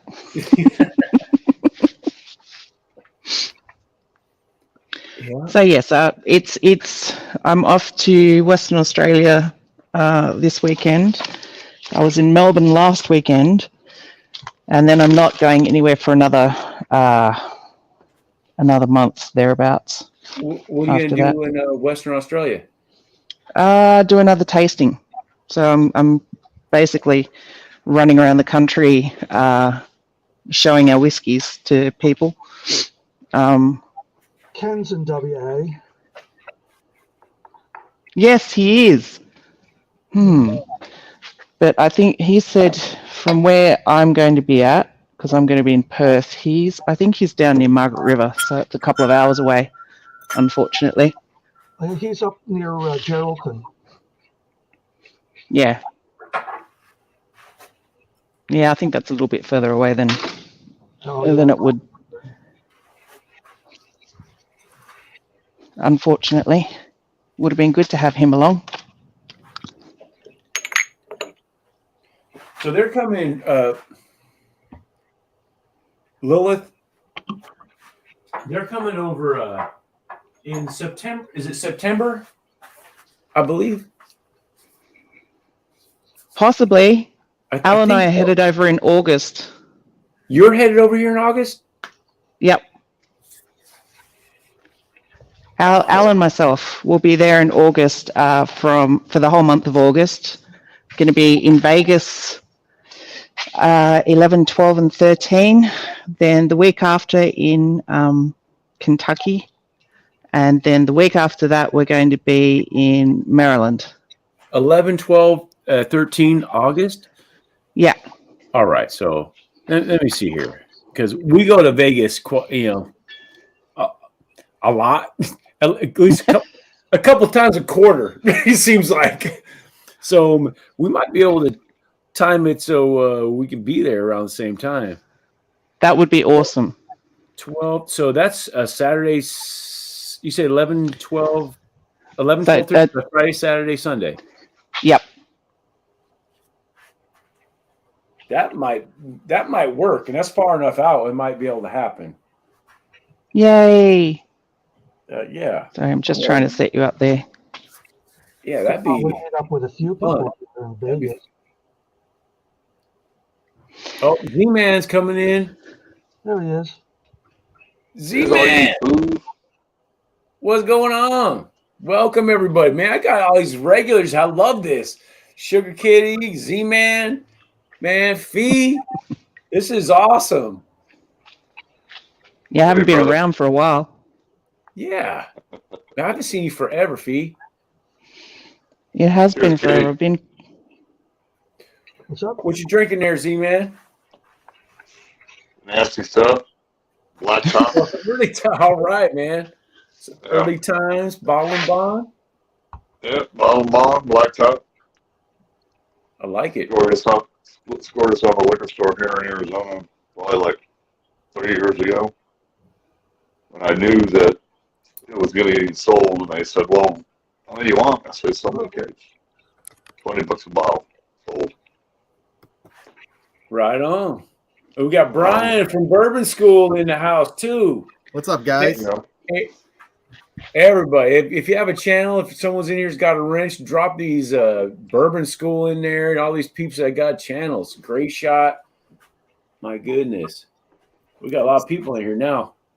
I feel like you're like 2 steps ahead of us. We just started like kind of testing out the rye, and you're like already graduated to the Scotch.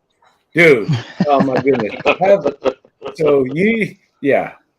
It's so awesome having Sugar Kitty on here. My goodness, what a wealth of knowledge. And Irish whiskey, Stacy 4-leaf. Oh Yeah. my goodness, you saw that probably. It was great having her on too. I mean, I'm a little bit more into the Irish whiskey, but not too much ahead of where I am in Scotch actually. So, what do you think? You a Scotch drinker now, or what? Well, at least I know where to start. Right. I know what I know where to go down, and it was definitely this cast strength. I You think got the training wheels. Yeah. But what's great is you have someone here that's got a wealth of knowledge that now I don't have to waste a bunch of money trying to figure out stuff and a bunch of bottles I won't drink. That's the worst, isn't it? It is. It's crazy.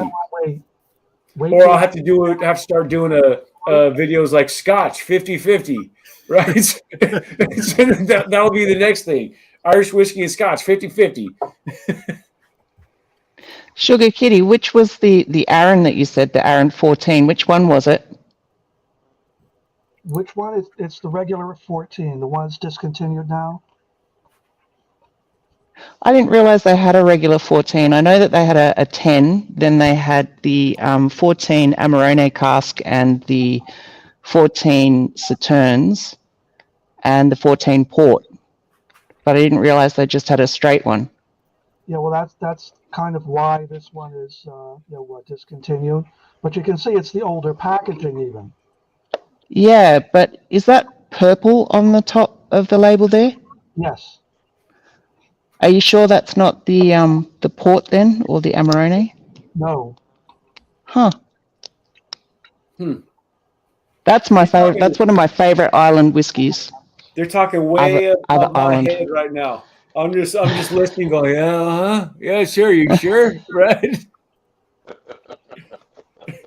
Way out of my league. Hey, James. So then I jump back down. I jump back down to this. The Evan Oh. Williams single barrel. Not going to find that anymore unless you go to Kentucky. I got a backup bottle. We had But a store, one of my little shops here. I'm in a little town, and we had a shop who just kept getting it over and over and over. And then, like that, it was gone. done. Yeah. So Yep. now when I see it, I'm like, yeah, you just got to grab it. If you like it, if you see it, grab it. Right? It's under $30, so grab it. Yeah, $30 for a single barrel. Take that all day. Yeah, and it's good. That's the hey, I don't know if anyone knows here. That's the first bottle I got orange Tic Tacs on as a note. So there's that. That's your signature note. That's my signature note: orange Tic Tacs and like dirty feet. With the Basil Hayden. It's some. Yeah, Dirty feet. Sugar Kitty's like, oh my gosh. Basil Hayden's like water and feet. It's weird. Basil Hayden's are the toasted anyway. It's bad. It's bourbon flavored water. It's terrible. Yeah. I'm not a fan of any of the Basil Haydens. Never have been. Especially at the price point. There's so much better you can get for even There's less. That It's too. silly. That's really the big turnoff too. It's okay. I could see where someone would like it and it may be a starter for them. Yep. But the price is not a starter price. Right. Price point. Hey, those bourbon guys! Cheers, man! Hey, those bourbon you guys guys. jumping in. You guys are Cheers. big. Thanks for dropping in. We guys, I don't know if you've been lurking at all, but you just had Sugar Kitty over here ran me through some scotch. Now I'm a scotch super novice. He's got me going down the scotch path now. So now I know where to start and I know what I like. And all the bottles were $100 and under, which is good news. Yes, sir. I like that for sure. But Bobby's going to the dark side. It's going to be all Irish and Scotch from now on. Yeah, Bad Axe Scotch. That's our new channel, Bad Axe Scotch. You're just going to have one for every type of whiskey. You're going to be drinking all day, every day, Bobby. Yeah, great. Yeah. I'll bring over some Australian stuff for you, Bobby. Some of our stuff. We've just got double gold in San Fran and a few other little bits and pieces along the way as well. So we had, I think, 40 entries. So yeah. Oh my goodness. What's the Australian one that everybody's been talking about lately? They got a lot of Finnish stuff in that, right? What is that distillery? Is Starward? it Starward? You Starward Australian? Yeah, Starwood is Australian. So they're one of the first ones to branch out and be able to move into the US market. But you'll find that you'll see Morris, another one. So they've got the same distributor as Yellowtail. So it'll be you'll see a lot more Australian sort of whiskies coming in. Nice. I know that there are some independent bottlers over there that are quite interested in Australian whiskey as well. So you'll see a little bit more happening with Australian whiskey soon. And you guys have a pretty solid scene there? Oh yeah. It's phenomenal. So Bill Lark is our seen as the godfather of whiskey here in Australia, but it's more godfather of craft whiskey because he was one of the first ones that lobbied the government to be able to get a craft producing license. So licenses prior to 1995, I think it was only for industrial size production. And we at one stage we did have a producer that was producing more whiskey in Australia than Scotland was at like early. Yeah, pretty full on. But you know, it's the stuff you don't hear about. For sure. Oh my goodness. So Brian, you're not much into Scotch? You know what? I have a buddy who is really into it, and he has given me a couple. And There was one, and I cannot speak if this is a good one or a bad one or what. The one that I found most palatable is one called Aberfeldy. Does anybody know Aberfeldy? Okay, yeah. No. Like I don't know that if that's a really like respected one or a like a high end one. I found it palatable, and maybe that's because it's not like a real complex Scotch. That's probably why, because I'm not a Scotch drinker. Yeah. What do you know about a Sugar Kitty? What I know is that a lot of the Aberfeldy goes into the Shittest blend. That's Okay. like a backbone of their blended whiskey. Okay. And you'll find it's relatively common out there. It's a pretty reasonably priced bottle, Mhm. and it's okay. Yeah. Like you said, though, it's not really like a super complex one. Mm-hmm. It's kind of more of an entry level, but Okay. it's okay for an entry level. Yeah, it just kind of drank like a whiskey to me. I didn't find anything really unique about it. And like I said, that's probably why I enjoyed it, because it wasn't real Scotchy, Nothing wrong with that, man. So it must not have been peated. No, there was no smoke to this one. I have had the Ardbeg. I don't know how old it was, but that one's real smoky. Yeah. Ardbeg is very heavily peated. Yeah. One of the most peated out there. It's about 80 parts per million, same as Lafroig. I mean, the heaviest, the largest parts per million of phenolics is in Octobor, which is, it's so good and it's so well balanced that even though the peat is there, it's not overpowering. So Ardbeg and Lafroig take over your whole palate. Mm-hmm. So there's no drinking anything after that. So it just once you hit that, the peat just takes over and you're just done. That's what you got to do the rest of the night, and you're just done. Yeah. No, it's the last thing you have. Yeah. Okay, well, it's either the last thing. So it's that if it's the first thing you have, it is the last thing you have, or it's the last thing you have after having everything else, right? Yeah. Yeah. One way or the other, it ends up being the last. Truth. That's funny. Right down. I'm struggling. Who is everyone? Is there a way to put names up? Oh yeah, Yes. sure is. Hi, I'm Fiona or Phoebo. Yeah. I'm Brian from Bourbon School. The names were up earlier, right? I got to pick what my display name would be, but I don't see it on the screen. Yeah, me either. Huh. Bobby's got to do that. Yeah. Yeah, it's been a while since I've had to put anything up here. Yeah, I have to figure out ryes and how to taste them. Lauren and I are starting ryes, and we're such babies in that. We're probably years away from getting into things like Scotch. Well, the next thing Bobby's got is a rye flight for me. Yes. Those are Actually, some of my Stacy's sending us some Irish that we're gonna try, so I'm excited to try that. Hold on, I got a good one. I was telling Stacy about this one.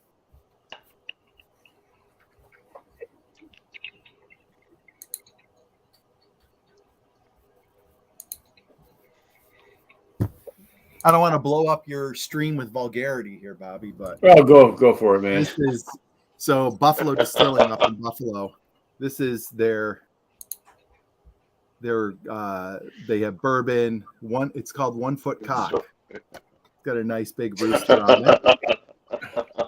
it. So they make a bourbon, they make a few others, but this is their Irish, and Bobby, I'll send you a sample of this too. This is their Irish whiskey, and it's port cask finished, and I just cracked it today, and it is wild. It is like I could drink Irish whiskey if it all tasted like this. It's pretty good. But 1 foot cock. one foot. There you go. 1 foot cock.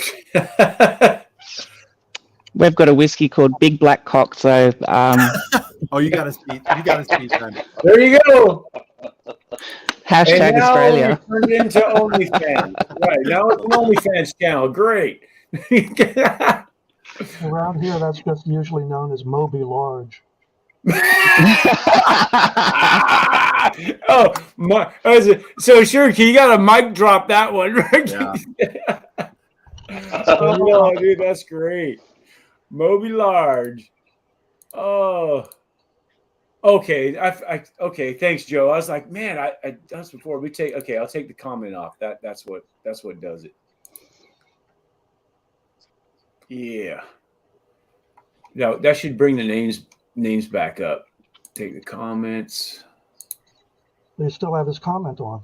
Yeah, I'm gotta get back to it here. Banners. Hey, There we go. Oh, There we go. There we go. there's That's what it does. I was like, why isn't this working? It was up. It's that Z-Man, easy. see you I all knew the it was time in easy, chats. but How you doing? I didn't know that was you. yeah, dang it. Good to meet you. yeah. It's that, man. If you don't do this if you don't have that, I normally don't have a whole bunch of people on here with me, but yeah, take the comment off. That helps out. Yeah, see, Yeah. There we go. There we go. That helps. Fun. Great bottle. Yeah, great bottle name. Oh, the 1 foot cock. Yeah, that's a good Yeah, one. here. Yeah, it's here. Yeah, great shot. Hey, great bottle name. Yeah, can that be? Yeah, okay. Now everyone wants it just for the name. They don't even care if it tastes good. Listen, guys. I ship olive oil everywhere, so Me too. I'm certain this could be shipped. Bourbonschool100@gmail.com if you're interested. Yeah, it's olive oil or Tic Tacs or Right. Mike and Ike's or something. Right. Yes, It's shipped around the world. I started using Sean's trick. I throw popcorn in it now, so the popcorn kernels all rattle around. And, Oh, Sugar Kitty sent me Mike and Ike's, right? nice. Yeah. That Mike and Ike's must have been by now at least at 4 or 5 different YouTubers. Oh, and I sent it. It's just making the rounds. Yeah. Where did I send it? I sent it to Big Vic. I sent the same box to Big Vic. I didn't get it from Big Vic either. Oh, I sent Big Vic a bottle last week, and I'm just going to reuse this Mike and Ike's box, and I sent so Big Vic has it now. He just got the bottle today. He just texted me. See, that's the same thing that I've been doing with it.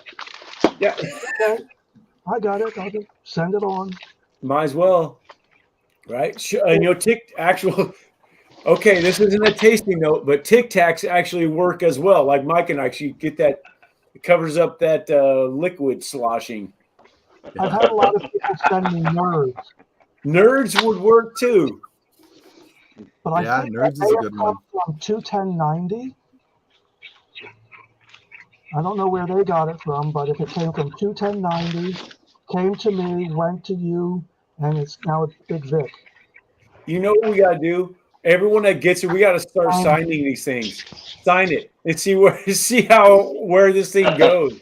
Like the dollar bills that end up all Yeah. over, like you track it. And we'll Yeah. put up a website with all the names, all the Yeah, dates. see, that's perfect. That would be great. We got I'll to do start like a flat Stanley bourbon box. I'd be happy to register the domain name for it. We'll call it Where is Mike and Ike? There you go. Where's Mike and Ike? And you've got to like take it. You've got to take it and like take some pictures around your area to prove that it Yeah. was in that spot and post There you them go. up. That's I'll like take Flat it to Niagara Stanley. Falls and hold it by the falls and That's like Flat Stanley, right? You're Yeah. a teacher. Right? exactly. That's exactly what I was thinking. The only problem with that is if I took it to the most famous thing in town, they might not be happy because the most famous thing here Rocky. is the M&M plant. Oh! Yeah. Oh, if you're a Flyers fan, you're not in Philadelphia. You're not in. Okay, let's say it's got to be Rocky Balboa, the statue.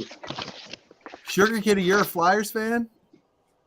Oh, there it is. I mean, I am too. We can commiserate about it. Oh, that's for sure. Oof, it's rough.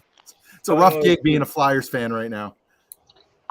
I was saying earlier before the stream was on that I grew up in New York State, and the TV first really kind of got the NHL games on in 72, 73 time frame. And Yeah. my father is from the Philadelphia area, Okay. so there you go. See, for me, it was Ron Hextall jumping Chris Chelios in the playoffs. And I was like, oh, that's my team right there. That was There you back when go. I was an impressionable teenager. But see, the St. Bernards are getting back at me for this. My camera froze. Oh, you froze you. I started talking about the Flyers. It's the curse of the Flyers. What up, Bobby? It is a rough gig. What's up, Fulton? Nothing much. Haven't seen you for a long time. Where you been? Good. What you been up to, kid? Oh, nothing much. Just worked on my new radio show. You got a new radio show, huh? Yes, I do. How's track practice going? It's going all right.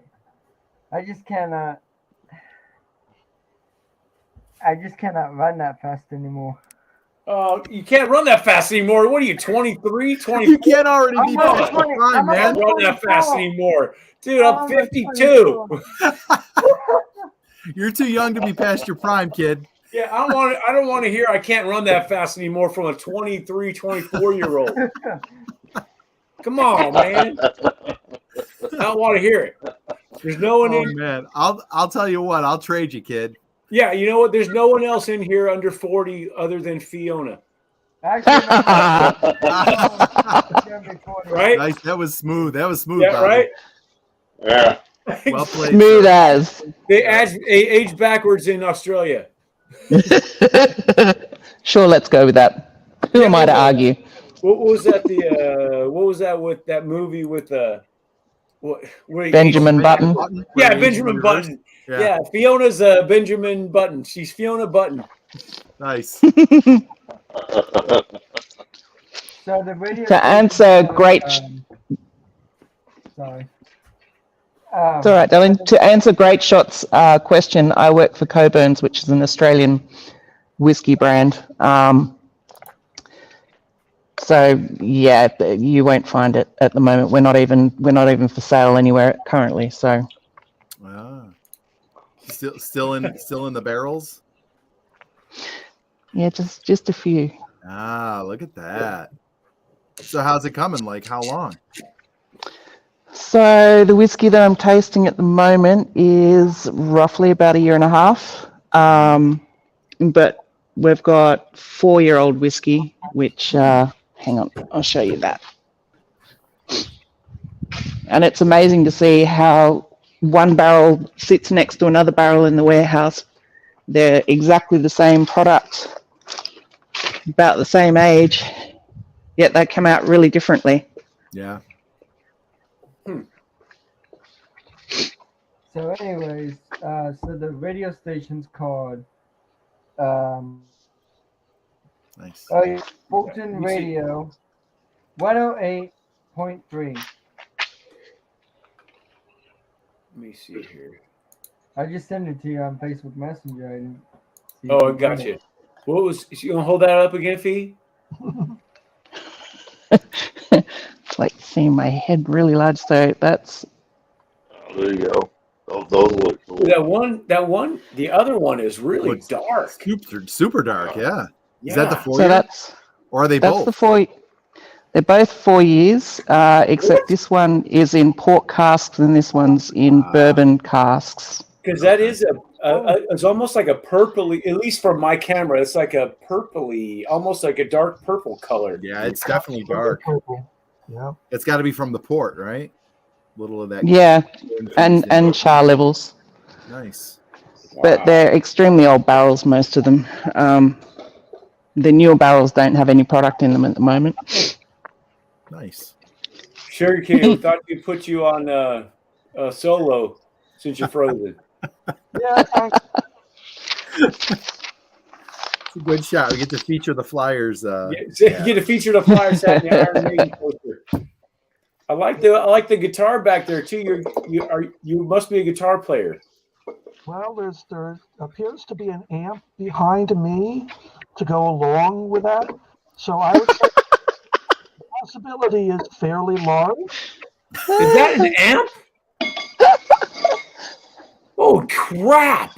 That looks like she'd be on stage with Slayer or something. Dude, that's the biggest amp I've ever seen. for real. Well, that's the speakers, that go with it. Mhm. If you will, the amp that I have is actually about the size of a lunchbox. Wow. Oh, can we also note the Iron Maiden poster in the I background? said you got an Iron Maiden poster back Yes! there? Dude. Sugar Kitty, run to the hills. Go. Go. Let's hear it. Go. Yeah, Greg. Hey, man. Hey, Greg, there's room for you on here if you want to come on, man. There's So room for Bobby, you. the radio station Oh. is called Fulton Radio 108.3. Fulton Radio 108.3. And that's Fulton. Yep. That is your party jacket right there, right? Yes, it is. Look at that. Sean, that's Sean Fulton, is Paisley. that online, buddy? That is sharp, dude. That's banging. Dang it, Sean. That's good looking right there, Fulton. That is good looking stuff right there. Thank you. Past Greg's bedtime, he says. Ah, dude. Yeah, look at him. You guys still go? Yeah, we're still going. Come on, Greg. And we're not Past he's in bedtime. Minnesota. Hey, aren't you? Hey, so He's an Brian, hour earlier than me. Yeah, I was gonna say, come on, man. Hey, Z-Man, where are you? Arizona. Oh shoot. It's So where in Arizona? I'll be one sec. Yeah. outside of Phoenix to the east, Mesa, Arizona. It's 6:30 out here. Okay, so once we hit 2,000, are you available to come? I mean, obviously I don't know when that is, but we're at over 1,700 now. So I plan on we're going there. Me, my wife, Clickbait Bernsey, his wife, going to go meet up with Steven, AZ Bourbon Queen, and my battalion chief. They live right there in Scottsdale, Phoenix. So I mean, you were talking about meeting up with Hanging AZ, right? He has Yeah. my number. Okay, perfect. Send him the info. I'll come and have a pour with you. Oh man, that'd be great, man. So we're gonna be over there, man. Might as well try to get everyone right around that area that's close enough to. I got to work for a living. I work Monday through Friday, so What? yeah. Oh, that's BS. Just send the info to Hanging AZ. Well, with Steven, he said he's got a connection with one of the distilleries right there that he kind of represents with. He said hopefully he can get us a little tour over there, be able to hang out there, have a pour or something like that. That would be kind of cool if he could work that out. Yeah, just send it to Hanging AZ and I'll Hanging AZ in the chat. Mr. Wrench, send me the info. Perfect. Yeah, that'd be cool. You and Hanging and Yes, sir. Steven. And yeah, it'd be great. I appreciate what you do, dude. What's that? I said I appreciate what you do. Oh, thanks, man. Appreciate it. I don't know. We're gonna be flying, so I'll have to check my axe and I'll have to check this thing. Ship it separately. I don't know if they'll let me bring it. Hey, can I just bring this on? Come on, dude. Come on. You know who I am? Come on. You're like, I You have recognize 1,700 me? subscribers, sir. I think the axe can come on this plane. Excuse me. They're like, fuck out of here. Hey, this guy is not only is your axe not coming, neither are you. Get They're out of just gonna here. Drag you away. We won't see you for weeks. Yeah, right. That'd be great. Hey, got to call everybody. Yeah, meetup's off. Yep. Sorry, everybody. Well, excuse me, As sir. I say, oopsie daisy. This way into the side room. Yeah. We'll give you a nice, comfy chair to sit Oh, we down got for a little somebody else while. over here. Oh, we got Joe. Oh, let me get this thing here. Hey guys, I gotta check out. I got a sick kid, so I'm gonna go check in with him, see how he's doing. All right, brother. Hey, Nice to brother. meet Pleasure you. meeting all of you. Brian, thanks for jumping in, brother. Appreciate it, man. Of course, for we'll hanging. talk, Bobby. Yeah, man. Yes, for sure. All right, take care, brother. Hey, you too, man. Tell Lauren I said everybody. hi. Yeah. I Bye, will. Brian. Bye. Joe, what's up, brother? What's up? How you guys doing? I'm doing well, man. I'm doing well. Nice. Hey, man, that I like that video you put out. You put out, was that today? Today about we're watching so many. It was videos like lately. late last night. I just threw It was on. impromptu. Yeah, just for Bernheim, the barrel. Yes. You said you have this, right? I have what I have is a sample of it. I do have it, but I don't have the bottle of it. But I've got like 200 milliliters of it. Oh, gotcha. And then the Old Elk Straight wheat whiskey as well. Just a battle between the two type video.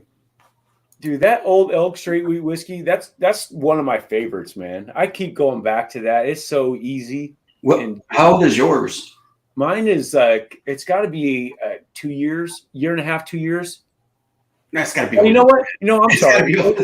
I'm sorry. I'm sorry. It's probably less than that because I just finished a bottle that was about a year and a half. No. I mean, how old on the bottle? It tells you like the age in the bottle, not how long you've had the bottle.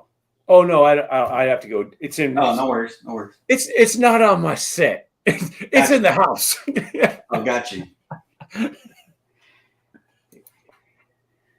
Mark, what's going on, man? What's up, Northwest? What's going on, brother? Hey, I'm so glad you said, "Hey, turn off the." I was like, dude, I know how to do this. It's been so long. Oh my goodness, man. Oh, so you're using also the moniker on yours too, huh? Yeah. Because you have that's actually just your name twice. You also have it in parentheses. Then you have the moniker on the bottom. Because you don't have to put both. You could just use one. Yeah.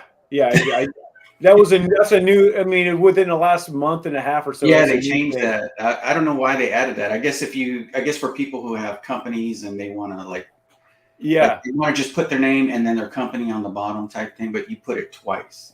Yeah, I was gonna say. Well, last time I did it, I didn't also put Bad Axe Bourbon in parentheses. I was like, So, Bob, did okay. you get the link on Messenger? I just sent it to you. All right, thanks, brother. Thanks, kid. Appreciate it. What are you guys drinking? So maybe I could pour something that you guys are having. Well, I don't know if you want to pour this. What is it? Monkey shoulder. Is that what you just poured? I have some of that. I can pour it. I just did. But I mean, I only poured it just because I have it and I was drinking scotch. Sugar Kitty sent me 5 scotch samples they were all good, man. They were there. And I'm just learning about scotch now. So he sent me some good stuff. And this is the only bottle of scotch I even own, and someone gave it to me. Oh, gotcha. So I'm like, yeah, I guess I'll pour that. I mean, I bought mine. It's like $20. I mean, it's been a while. I've had it for a while. I don't. Yeah, well, you can see that, right? See how much is in there, and I just actually poured some. Yeah. We got about to say. I think there's more in mine. No, there is more in yours, but I've had this for like 2 years. You say, well, that's what I'm saying. I don't know if you're gonna pour it or not. What should I pour, Sugar Kitty? Should I be pouring this, or should I pour something else? Or something else. Let's see. Yeah, I would say pour something else. It's I too bad said- I think now I that said- I'm not Canadian, because if I was Canadian, I could say, "Sorry, eh?" Hey. Sugar Kitty, I did send you the bird, right? The Phoenix or whatever it was. Yes. A very great. How'd you like it? You never told me. I like that, but I don't love it. Okay, I gotcha. love the Lion's Fire. That's okay. the prior one from the prior year. That's the really good one. No, see, I wish I would have known that. I would have bought last year's. And Oh yeah. not last year. That was 2021. I would have, because I still had a chance to buy that one or the Phoenix, and I thought, well, it's the newer one. I might as well get it.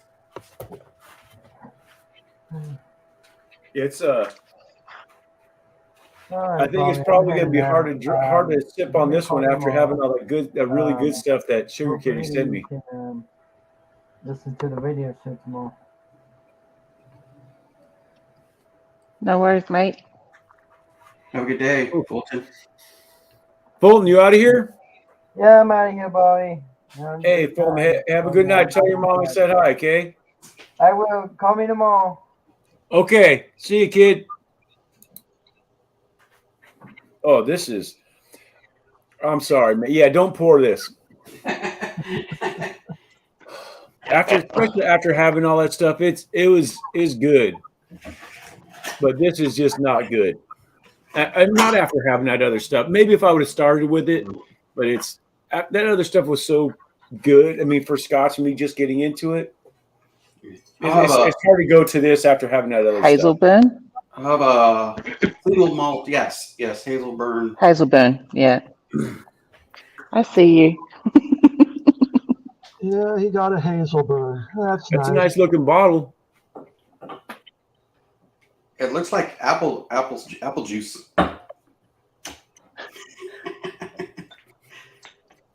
Might taste a little better than that, huh? I would certainly hope so for the price. Yeah, it's like $30. Oh, Z-Man jumped.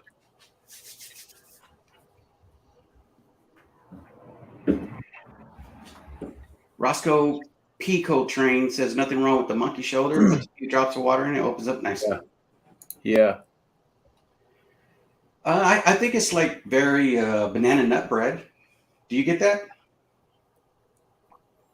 You talking about this or what you got? The monkey shoulder. What you got?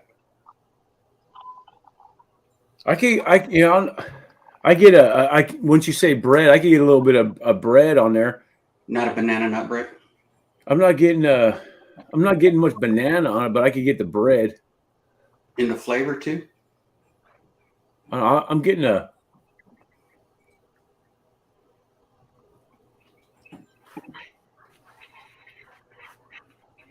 It's definitely better now than my first sip. Because Sugar Kimmy sent me a lot of good stuff. Oh, what'd you get? I can't. Well, there's no names on. He'll have to tell you the names. Oh, because he didn't put them on there. Oh, I see. And I'm not as familiar enough with the Scotch to remember all the stuff that he sent me. There's a Glencadam, there's a Glen Scotia, a Loch Lomond, Bunnahabhain, and Erin. Okay, Glen Scotia and Bunnahabhain and Glengarry? Glencadam. There's a Glencadam as well as Glen Scotia. So Bunnahabhain is the one that I like the most, right? Yeah. Yeah, I think a lot of people like that one a lot. I actually have never tried Bunnahabhain. It was a 12-year cast strength that was really good, actually. Oh, nice. I reckon Glencadam is one of the most underrated scotches out there and always a good price. That's for sure. Even in Australia. On the third or fourth sip, this one isn't too bad, actually. It's very light. It's very easy. Yeah. I'm not going to go say go grab some, but I'm not. I mean, it's sippable. I prefer the naked grouse over that one. What they call it? I just call it naked now. Yeah. This is batch 27. I don't know if that makes a difference, but I don't know. Somebody gave it to me, and I appreciate that they gave it to me. Should this be the first Scotch somebody has? I don't know. I'm not sure. It might be the first Scotch that I had. It's the first Scotch I had. I didn't buy it. Someone gave it to me. Hey, you got to try this. If you're not into Scotch yet, try this. Yeah. Okay. I mean, what am I going to do? Turn down a bottle? No. Yeah. I mean, just like what's that one with the belt? The Basil Hayden. Basil Hayden. Yeah. A lot of people don't like that, but there's a market for it. People love it. I don't have an issue. I don't have an issue with it, but you know, some people dog it down. Like, Well, supposedly this is pretty popular, I guess. yeah, I mean, they're selling it. They're making Yeah. money off it, or else they'd be. People are buying it. Man, like I said, you know what? To be honest, I like this better than Basil Hayden. To be honest, if we're gonna go that route, I like that. I'd rather drink this than Basil Hayden. Yeah, that's not that difficult. It's about a tie. It's about a tie for me. Yeah, yeah. It's, shit, that's funny, Pia. That's not that difficult. Yeah, I would say that.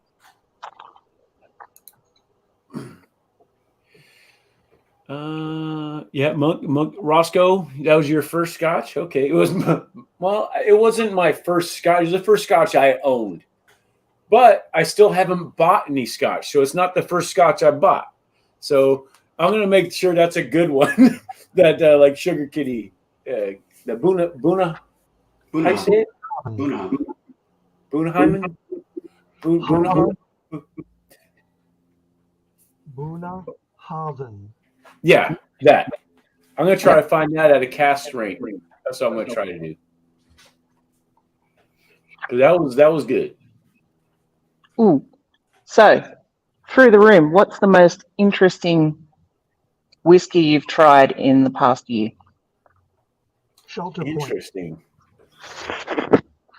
Shelter Point, did you say? Yes, What's that? it's Canadian whiskey. It's a Canadian malt from British Columbia, and it's just one of the most interesting. Their flavor is really positively 100% unique across the world. There are some things that remind me maybe of some Campbelltowns and a little bit funky, particularly maybe like their local barley. But that's what they're doing in Canada. It's all local, so it's one of those farm direct to bottle type operations. Yeah, given all the issues, that we're going to probably be seeing a little bit more of that type of stuff. But that sounds interesting. So, next. I guess for me in the last year, I'd have to go to my top shelf, and I'd have to say some mellow corn. Top shelf. Dude, I love how you got that on the top shelf. I said interesting. Is that right next to your Heaven Hill 20-year? Yeah, that's back there too. That stuff's all right. I'd rather have a mellow corn. Oh my goodness, that's funny, dude. Well, you know what? For me, the one that it comes to mind, if I went into my room, it's got all my stuff in it, I could probably go, oh yeah. But what pops in my head is Sean, Whiskey War, sent me some of that Jack Daniel's single malt, which I thought was actually pretty good. And I'm not a huge Jack Daniel's fan, but I thought that was pretty good actually. Which one? That single malt, the special edition. I'm sorry, double. Double barrel. Double barrel, yeah, double barrel. Not single malt, the double I thought you had a bottle of this. I don't have a bottle of it. I just got some. I got some. Spice barrel is what it's called. Yeah, that one was interesting to me because I wasn't expecting to like it, so it surprised me. Yeah, it's surprising that you didn't think you would like it. Yeah, well, but I'm not a huge Jack Daniel's fan. Oh, gotcha. So well, which is even more fascinating to me because I went into it with a kind of a negative, Did you have any of their other special releases, special editions? Not any Coy Hills. I've had Coy Hills, but I haven't had any other special releases. You didn't have the rye? No, I couldn't get it. I couldn't find it up here. But did you try it? No. No. Okay. I got to send you some then. I'd like to try that against the Corbin Cask. People love that Jack Daniel's special edition rye. I keep hearing about it. I'm like, I haven't had it. That's what I hear. I'm like, oh crap, because you know how much I love the Corbin Cask. I'm like, well, shoot, I got to try it against that and see how it stands up. My battery is about to die. Most interesting thing I've had just recently. Actually, there's a couple. Actually, there's So I had a 2000. An 18-year-old Port Charlotte finished in wine casks, and the other one was a 18-year-old straight Brook Laddie, no peat, and it was an independent bottling. So they're my two picks at the moment. Oh, and I forgot to mention, since you did say the past year, I was trying to think back. Other than the mellow corn, I did go to a dinner tasting where we had it was a Bruichladdich tasting, and we had all of the what are the 3 Octomores? We had the 3 Octomores for last year. We had, of course, the blue bottle. What is that? Laddie Classic. The Laddie Classic, and then another one. I forgot what the other one was. And then somebody brought distillery only because they had just got back from Ireland, and not Ireland. It was Ireland. Scotland. My bad. Because they went to the distillery. Same place, right? My brain's a little fried. But they had brought back 3 unreleased, straight from the barrel bottles. Micro provinces. Yeah. So I got to try all 3 of those as well. That was a fun night. Oh, I bet. Those micro provinces are exceptional. Yeah. They really are. Yeah, I managed to get a couple a while ago. That was a while ago. Anyway, listen, guys, I have to go. My battery's about to go.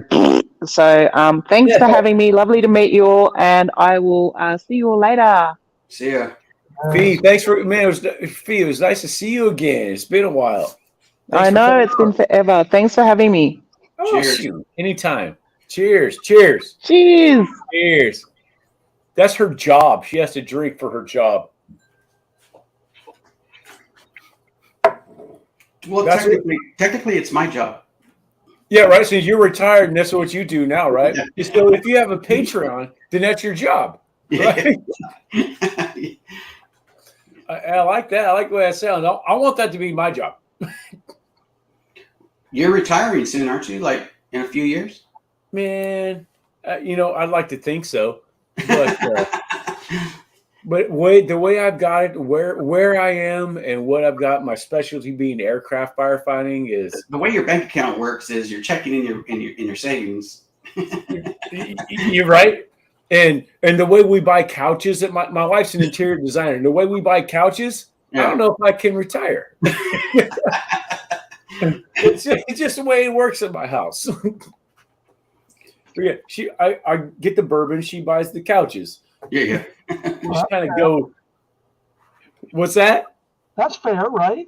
It's fair. You know what? I don't complain. If she's not complaining, I'll not complain. I'll buy the couches. I'll buy the bourbon. I'm good. Or the whiskey now. I got a wider repertoire now. Right? Is that a full box of 1917? It was. Okay. It was. Now it's just a display. Gotcha. It's a prop. You got the sour mash. Yeah. How did you like that one? You know what? In the very beginning, it was okay. Yeah. And I've had it more recently. I still have some. Yeah. It's growing on me more. I would say it's above average, but closer to average than way above average. Yeah. But the rye is where they are right now. Is incredible. I hope they improve. Well, because it's unique to them. Yes. So. Yeah. I've been wanting to try. I don't know if you've heard. There's one that has. It's called red corn. They have a red corn mash bill or something. I forgot what that whiskey is called. What is it? Red Butcher. Yes, but yeah, the blood butcher blood, something like that. Yeah, something like that. Yeah, and I've heard some good things. The only problem is like it's distinctly you'd have to order it, and then the bottles that I'm interested in are actually like one's in Texas, and it's a cask strength, and it's man, I can't think of the name, but I think Sugar Kitty's got it's Butcher something. It's Blood Butcher or something. It's something weird. Butcher is in there, but it's something like that. well, I have a bottle that says Butcher on it. I don't think it's that though. It's called Bloody Butcher. Yeah, Bloody Butcher. Yeah, no, now I think it's something else that I'm thinking of. I can tell you right now. Hey, Shredward says he loves your shirt, man. So I like the let's see, Beach Bat. Oh, Beach Bat's 44. Oh, I didn't even read until just now. Yeah, I love that, dude. Well, I used to for the club, and they would send the random shirts, and yeah, dude. Yeah, I got a random shirt. It's a crap for my wife got a random. My wife buys me a bunch of those shirts. So one of the random shirts says, "What doesn't kill me better start effing running." yeah, I have one of those too. Yeah, I'm like, yeah, I like this. There's a version of Jephthah Creed that's made with Bloody Butcher. Huh. Let me see. It looks like Widow Jane tried to use that once as an experiment.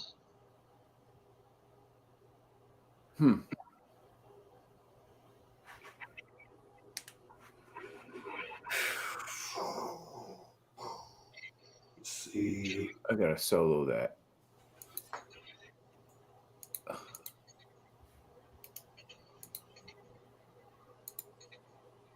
Yeah, I had to get a bigger shot of your shirt, Joe.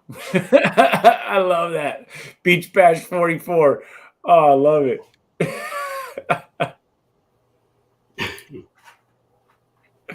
Let me see. Because I saw somebody review it, because I saw it and I was like, man, I want to check that out. And just become a subscriber of that channel. And now I can't. Yeah. James, man, that Buna 12 cask strength, that was really good. Again, Sugar Kitty, appreciate you sending me all this stuff you sent me. That was a nice lesson. It saved, like I said, it saved me a lot of money too. Just going straight to get me down the path where I'll want to go down. Well, let's face it, you may have saved a little, bit of money now, but when you go off to the liquor store, that ain't gonna last long. True.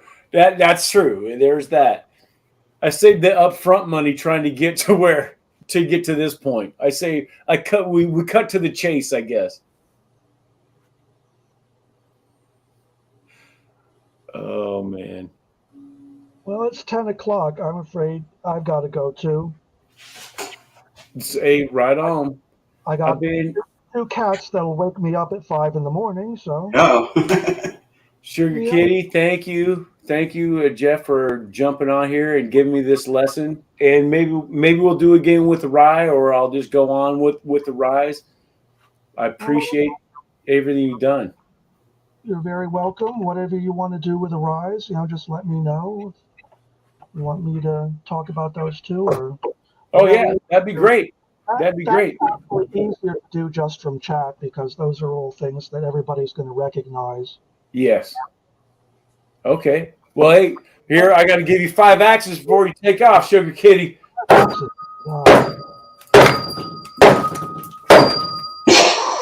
Woo! Yeah. Okay. Oh, see. Oh, I caught it. See, stuff starts flying. Well, I saw you on screen earlier, Sugar Kitty. I was trying to hurry up and get home and jump on so I could meet you face to face for the first time, and all of a sudden, bam! See, I get an emoji or a picture of a cat. Well, see, I didn't even. There's a series of her with some memes. Well, that's actually one of her memes. It Okay. says, "Come a little closer. I got a hairball with your name on it." Okay. Got a whole series like that. Is that on Instagram or? What's the way to make them? I forget what it's called. I'll have to think of it, but there's Like, where do you post them? Do you post them on Facebook or YouTube. Oh, YouTube. He's got three videos on YouTube I saw yesterday. Do you have the link? Can you put it in the chat so I can subscribe? not at the moment, but I'll say it to you, Joe. just to let you know that the cats sometimes have a hangout stream. Okay. I'm not involved. I'm not involved in any way, shape, or form. So don't expect anything other than the cats being themselves. That's exactly what it is. Exactly what it is. He's not in it at all. Top Dog says, "No, all good here. No one was hurt during the making of these videos." That's right. All Sure, right. Kate. Thank you very much. Yep, you're welcome. Cheers, sugar. Yep. Bye. Yeah, cheers. Oh, I got a little bit in there. Cheers. Cheers to you. Thank you very much, sir. If you're up for it, I'll try to have you back on for the ride that you sent me as well. Okay, we'll see what happens. Okay. Hey, thanks.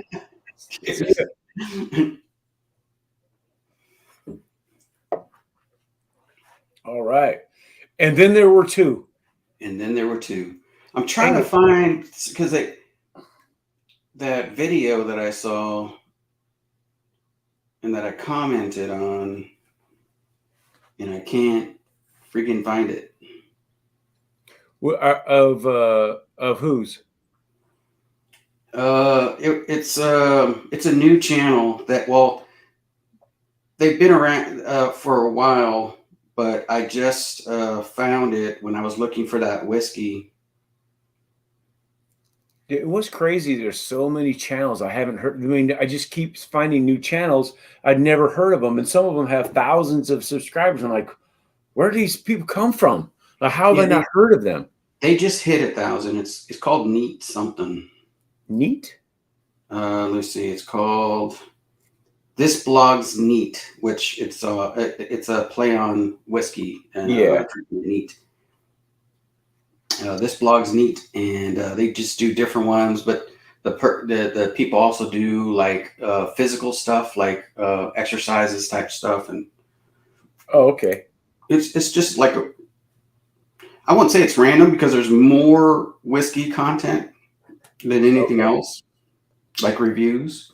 But I just found it.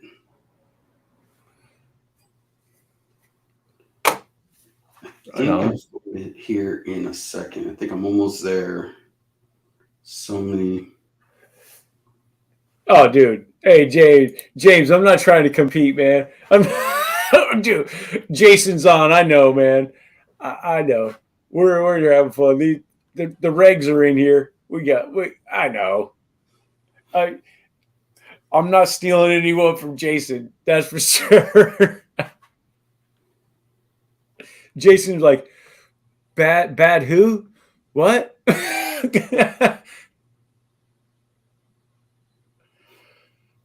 He'd probably say, "What is that? Horrible Axe bourbon? Oh, Bad Axe. Oh, got it." So, what are you looking for at the moment? Like whiskey wise, are you looking for anything specific? You know what? I was looking for, which ironically, I was looking for the Larceny Barrel Proof A123. Yeah.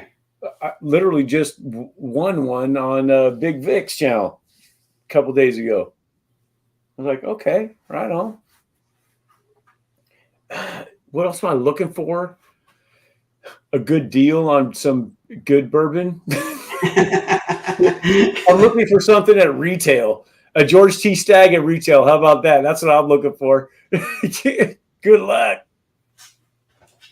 What are you looking for? I mean, you get some good stuff, man.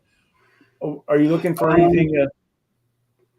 a lot of my stuff, like I haven't really went to, except I did go to the store and I did grab the second version of this. I didn't even buy the first version of the reserve. I don't have any of that. I have a sample of it. I had no plans on buying this, and I go there and I meet with, I talk to Jazz at El Cerrito. Okay. And he's like, "Oh, hey, did you try the did you know I have the Sagamore rye?" And I'm like, I have enough Sagamore rye. In my head, I'm thinking, I have enough Sagamore rye. I really don't want to buy no more. And he goes, "No, I just got this in." And in my head, I was thinking, "Oh, he did a pick." So I was like, "Man, well, I got to buy his pick, So yeah. So he hands it to me, and I'm like, "So is this good? Are you sure?" And he's like, because I didn't buy the other reserve, which I heard a lot of people liked. And I think I think I know where a bottle is of the first batch. Yeah. And if this is crazy good, then yeah, maybe I'll go get it. But other than that, there's no reason for me to get it, because I didn't even plan on buying this one. Yeah. Because I was trying this year to just do buying a lot of picks. Okay. Yeah. Well, that's cool. Unless it's just one of those special bottles that you can consider a pick, because you're not going to get it unless you get it from now. Yeah. Like the 12-year Jack Daniels. Yeah. You're not going to find it if and if you do see it, grab it, because you're not going to find it if you see it price anywhere. The 12-year and the 10-year, right? I mean, I have 2021's 10-year. Okay. So I'm good. I don't need 2023's 10-year for Jack Daniels. So I mean, I have 2 bottles of the 10-year from 2 years ago. I'm good. I'm fine with that. Yeah, same here. Dude. I'm like, well, I don't have those, but I'm like, sometimes you just keep getting them. You're like, yeah. Well, like with the Elijah Craig barrel proofs, all the ABAT, I just just put out a video yesterday on the A123, the ECPB. I'm like, I keep going for it every year. I'm like, I just don't seem to like the A batches. Yeah. I've liked all the C batches I've had, and most of the B batches. Not all of them, but I don't know if there's an A batch that I'd be like, dude, this is awesome. I mean, they're okay. Up until 2021, like last year, I didn't do it, but every year I would get all 3 batches. Yeah. And I would buy 3 batches, and I would prefer a certain batch, which for me, it was batch B. Okay. In a blind, I preferred batch B over the 3. Okay. So last year, what I did was just buy batch B. This year, I'm just going to buy batch B. I'm not going to go looking for. I'm not buying all 3. There's no way I'm buying all 3. Right? I'm like, unless it comes out where someone says, "Oh my goodness, batch A is better than all these C and B batches." Someone that I know that we probably have a similar palate. Yeah. I don't know if I'll buy another A batch. Yeah. I know I'm not. I'm not buying. Dude, it was not. I mean, I just put a video out yesterday. It was on the good or bad scale. To be fair, they're all good. Yeah. They're all good. It's just preferably we prefer a certain batch to work. And for me and for you, is probably batch C, like you said. For me, it's batch B. Yeah. Somebody else, it might be batch A. I'm going to go ahead and stick with batch B, even if the next batch B is not as good. I won't know. I'm not going to psychologically feel like I have to buy all 3 to figure that out. I'm not buying all 3, dude. Yeah. I can't move with all the whiskey we buy. I can't even get through that bottle. Yeah. I'm like, let's do this. Let's do that. I'd have to drink a bottle a day for years. I'm not doing it. I keep saying week after week, I don't need to buy anything else, but yet I still find at least one bottle a week I need to buy. Unless they come out with a new one. Yeah. It's not neat. That's true. Just like this one. Yeah. You're right. Well, I walked outside and I was like, I looked at the bottle. I'm like, where's the damn sticker that says it's his pick? And I walk outside because he's talking with somebody. And I was like, hey, is this your pick? And he's like, no, it's just a reserve that comes out every year. I'm like, what? I thought it was your pick, man. I didn't need a bottle. Yeah. And he's like, "Oh, you can return it," and I was like, "Nah, I'm good. Yeah, I guess I'll try it." Thanks. Thanks. Great. Appreciate it. So I kind of can't wait to taste this one and review it and see what it offers. Look at this. Look at Top Dog, dude. Stag Junior I got for under 65 with my 10% discount, which I couldn't believe. Nice. So, dude, I can't see a Stag Junior. Well, you know what? Actually, my wife just got me for my birthday. Just one of the liquor stores we go to, they happen to have, whatever reason, got two Stag Junior batch 15s. So she's bought them both.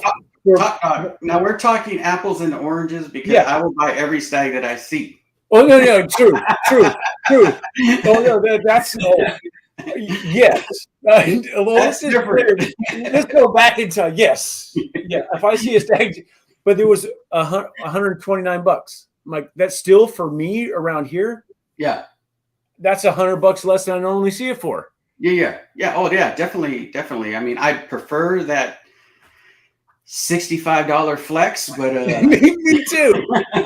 Me too. I'm like, oh, jeez, dude. But, you know, and Russell single barrels. I have a few, but I'm like an aesthetics guy. Like the new bottle with the gold writing on it. I would love to have one of those. Unfortunately, in our area, we don't have those type of picks where it has the gold lettering and it's a Russell Reserve pick from a store, because I guess they're doing that with their bottles. None of those bottles fit our area as far as I can see. So have you seen those? I haven't seen one up here. But have you seen like I've seen them, channels, people have those bottles with the gold writing on them? Yeah. I was like, when I first saw it, I went, why are the letters gold? Yeah, crap, now I gotta look at something else. Why can't I have one? Yeah. William Hall. Hey, what up, man. brother? Better late than never, brother. Appreciate you jumping in, man. Hey, I'm gonna try this month now that Sugar Kitty's gone and he can't disparage me. I'm gonna right. He said, "Don't drink that crap." Hey, that's the first time I saw Sugar Kitty too. When he said he would come on live, I went, seriously? Sweet, dude. Yeah, I that's the first time I've seen him, man. That's awesome. I'm like, great, man. There's so many people here that had never seen him before. Yeah, it was awesome, man. It was cool that he came in because he's an old school, always dropping in, always throwing wrenches, shouting out challenge. He's the one of the best, dude, and such a wealth of knowledge. Well, I guess I shouldn't have done this. I poured it in I didn't cleanse the glass for the Hazelburn, and I just put this in there, and wow, that was nasty. No, I think it was probably just the monkey shoulder. It probably is. It has been a while. Yeah, I'm like, man, I don't know if you want to pour that. Don't pour it. Don't have that be your last pour, whatever you do. No. Yeah, I think I'm gonna jump back. This is lower proof. I'm gonna jump back over this Evan Williams just to get that taste out of my mouth. Get this monkey shoulder out of here. I need a sink in this bar. Yeah, wet bar, right? Yeah. Yeah, 50 North Speakeasy, man. I was supposed to go live with him soon. If you don't know, if you've never seen, where'd he go? 50 North Speakeasy. Oh, there he is. He's mainly on Instagram. He does have a YouTube channel, but we're supposed to collab pretty soon. We'll start on Instagram. I'll be on his channel, and we'll jump over to YouTube and kind of introduce him more. People get to put a face to the name. He has a YouTube channel? He does. He does have a YouTube channel. It's I don't even know if he's got 100 subscribers, to tell you the truth. He's bigger on Instagram than I am, but he wants to try to make the jump on over, which is cool. We just got to come up with a time and date. Yeah, right on, man. We'll definitely do it soon. when I get my glasses, we can exchange the glasses, man. We'll get those. Well, you had 18 subscribers. I just subscribed there. 50 North Speakeasy. So how many? So he's how got many? 19 now. I'll go ahead. I'll drop his link, everybody, to make sure Cool. you subscribe. And 50 North Speakeasy. The easiest way to pick up more subs is subscribe to everybody who subscribes to you. Yeah. If, Right on, man. If they got a channel, make sure you subscribe to them, because that's how we support each other. Yeah. Well, you'll start climbing pretty quick, and then you start hanging out in channels like here. Well, I mean, I've been in this at almost 3 hours now, so this is late. So I mean, on a different day earlier in this, and not going against Mass and Drum, we could have 30, 40 people in here at sometimes, and you'll get your name dropped, your channel dropped in there, and people will sub. You'll pick up a bunch of subs. Yeah, normally when I'm in the chats, if you're on any channel where I'm a mod, just say, "What's up, Joe?" and I will drop your link. Joe is absolutely I'll drop incredible. your link. It doesn't matter which channel it is on. If you just stop by just for like 5 seconds and say, "What's up, Joe?" I will drop your link. Yeah, Joe is absolutely. We can get you to 100 really quick if you just follow that simple, that simple thing. This guy right here is on a mod. Is a mod on a lot, like your Bourbon Junkies mod, right? Yeah. You mash and drum as well, right? He's the mod on a lot of bigger channels, and he's absolutely incredible. Like you said, no matter what the channel is, he's absolutely. I'm gonna say you're probably for me. You're probably the best at it, Joe. You're a great mod, man. He's incredible. So this is the guy. This is the friend you want if you want to grow your channel. this guy right here. He's great, and he's a good friend actually. So, cheers, brother. Yeah, cheers to that, man. You've helped me out a lot, bro. I really appreciate it, man. Well, cheers to you, man. God, this is nasty. I told you. So I went back to Evan Williams single barrel. It's 1,000 times better than that monkey shoulder, dude. Did you pour it in the same cup as the monkey shoulder? Well, I did, but I cleaned it out. Oh, you did? Okay. I got some carbonated soda in it and cleaned that sucker out. Evan Williams. What happened? Yeah, dude.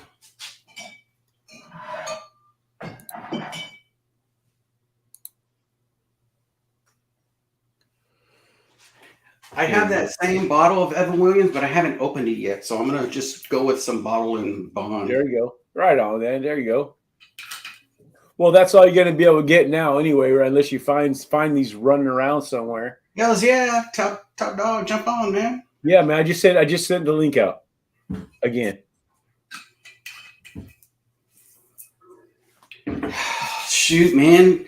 Next week I'm trying to catch up to you. Next week I'm trying to catch up to you, brother. Fucking turn 50. Turn 50 on Friday. I know you got a birthday thing coming up, but dude, you turning 50? Half a century. Dude, half a century. Now you start tumbling down the hill. Yeah. Oh man. I really should have cleaned out the glass. I just don't have any water in here. Yeah. And all my glasses just got washed, so they're downstairs. It's fine. I'll live. This is a learning experience. Yeah. It's fine.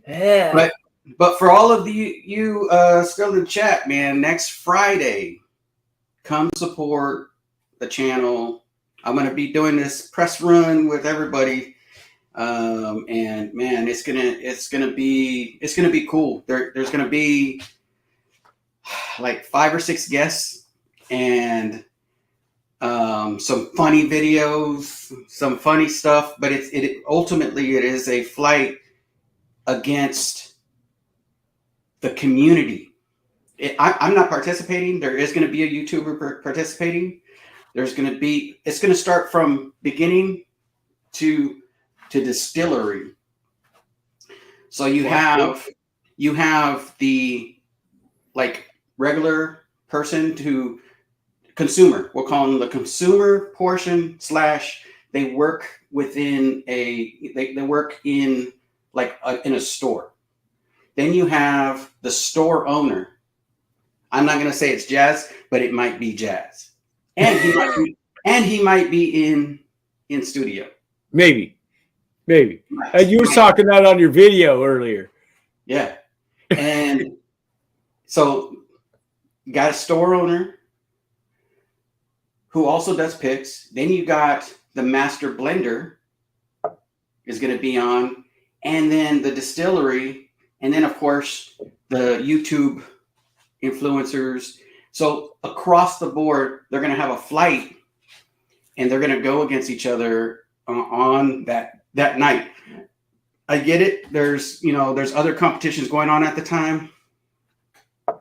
Can't jump on the live stream because I don't have a direct link. It keeps asking me for passwords, which I don't know. Try to reset the password.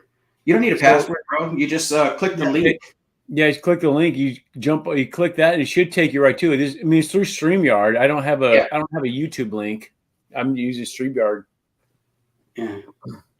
Maybe he wants the password to your bank account. Okay, and I'll throw my social up there too. That's so weird. That's weird. I guess that means that the only live streams you can jump on is mine. So but you use StreamYard too, though. Yeah, he's been on mine once or twice. Yeah. Huh. So that's weird. That's weird that it's asking him for a password. Yeah, password. There's no. Maybe to Google or something. Maybe because he has to be attached to a Google account to.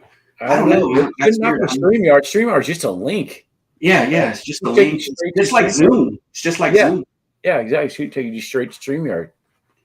Have Joe send me an invite because I've been on his. I can. Are you on Messenger? Are we on Messenger together, Todd Dog?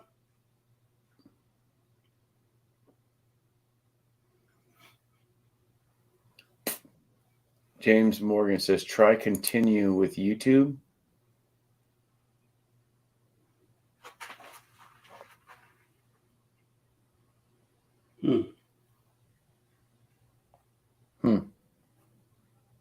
That's weird. Oh, YouTube password. But it shouldn't ask you that. I'll send you the link through your email. Let me see.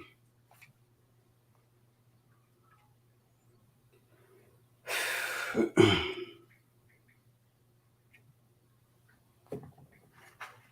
think I have you on email.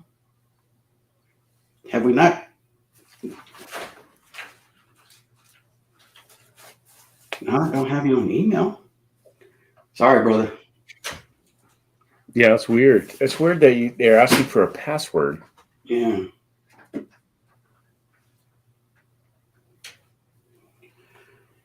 But yeah, I mean, what's your next video you got coming out, Joe? It's probably going to be this Sagamore next week. I don't know if anyone's noticed, but I haven't been going live after Matt Madness every Friday like I normally do. Yeah, it's the last couple of weeks. Yeah.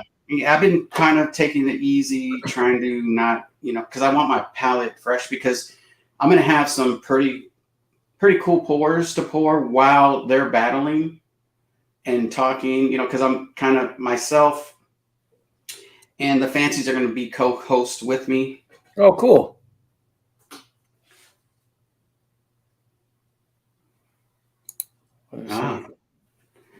I can jump on it live streams, but everything that is West Coast, I can't jump on. Oh, okay. What? That's just weird. I don't know what's going on there. That's above my head. That's weird. Yeah, I've never seen that before. Me either. But yeah, I've been kind of trying to take it easy and just so that I could get ready for this big birthday celebration. Birthday bash? Yeah, it's gonna be fun, man. You know, Sounds fun, man. it's gonna be it's gonna be, you know, having the community come together and kind of battle each other. Send me an email. Yeah. Having the community come together and reply. Let's try this. Paste. Ooh. Send it back. I sent the link. And I don't think that's kind of been done before, you know, where you've had that intermingle with the whole gamut, the whole aspect of the community. Yeah. From, you know, from, like I said, from the just regular consumer to the store owner to the master blender. Yeah. You know, distillery. You have every aspect in YouTube. You know, And the YouTube, right? The influencer / YouTuber. Yeah. Yeah. You know, we talk about whiskey ad nauseum, and we you know, talk about whiskey to anybody who'll listen. You know, so it's cool.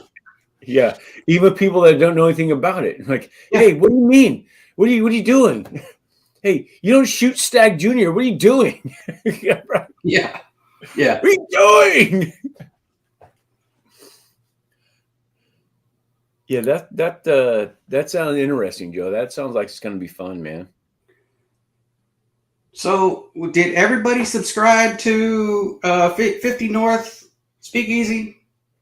Because I put his link in there, and he's still at 19. So, I mean, I guess everybody already subscribed to him, but make sure you subscribe to that guy. So we can check him out on Instagram too. He's got more followers than I got on Instagram. He's got some good content. So hopefully he's going to try to bring that content over to YouTube, which will be cool. He's got some good stuff going on over there. Yeah. Did you get it, Top Dog? Is he in the background? He is not in the background.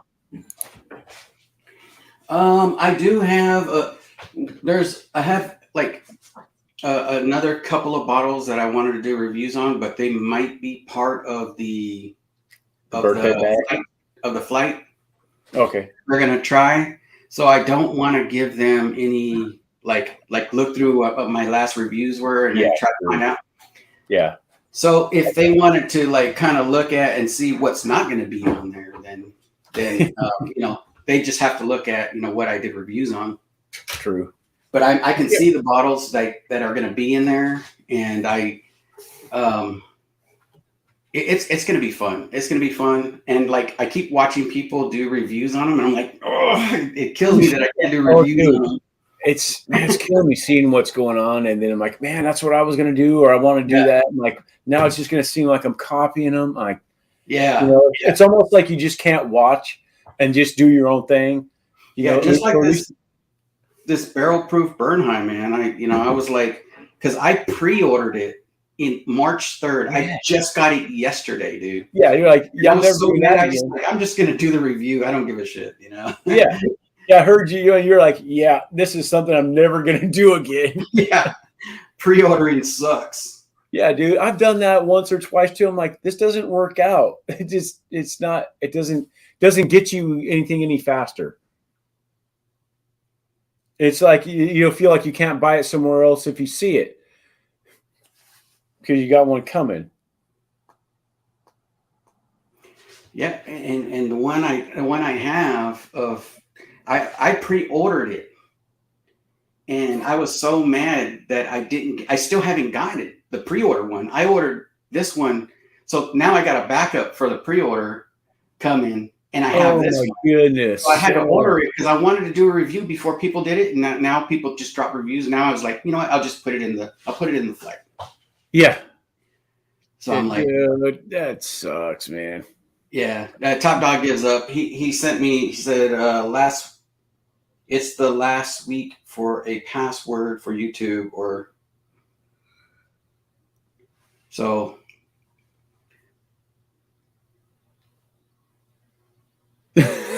Okay.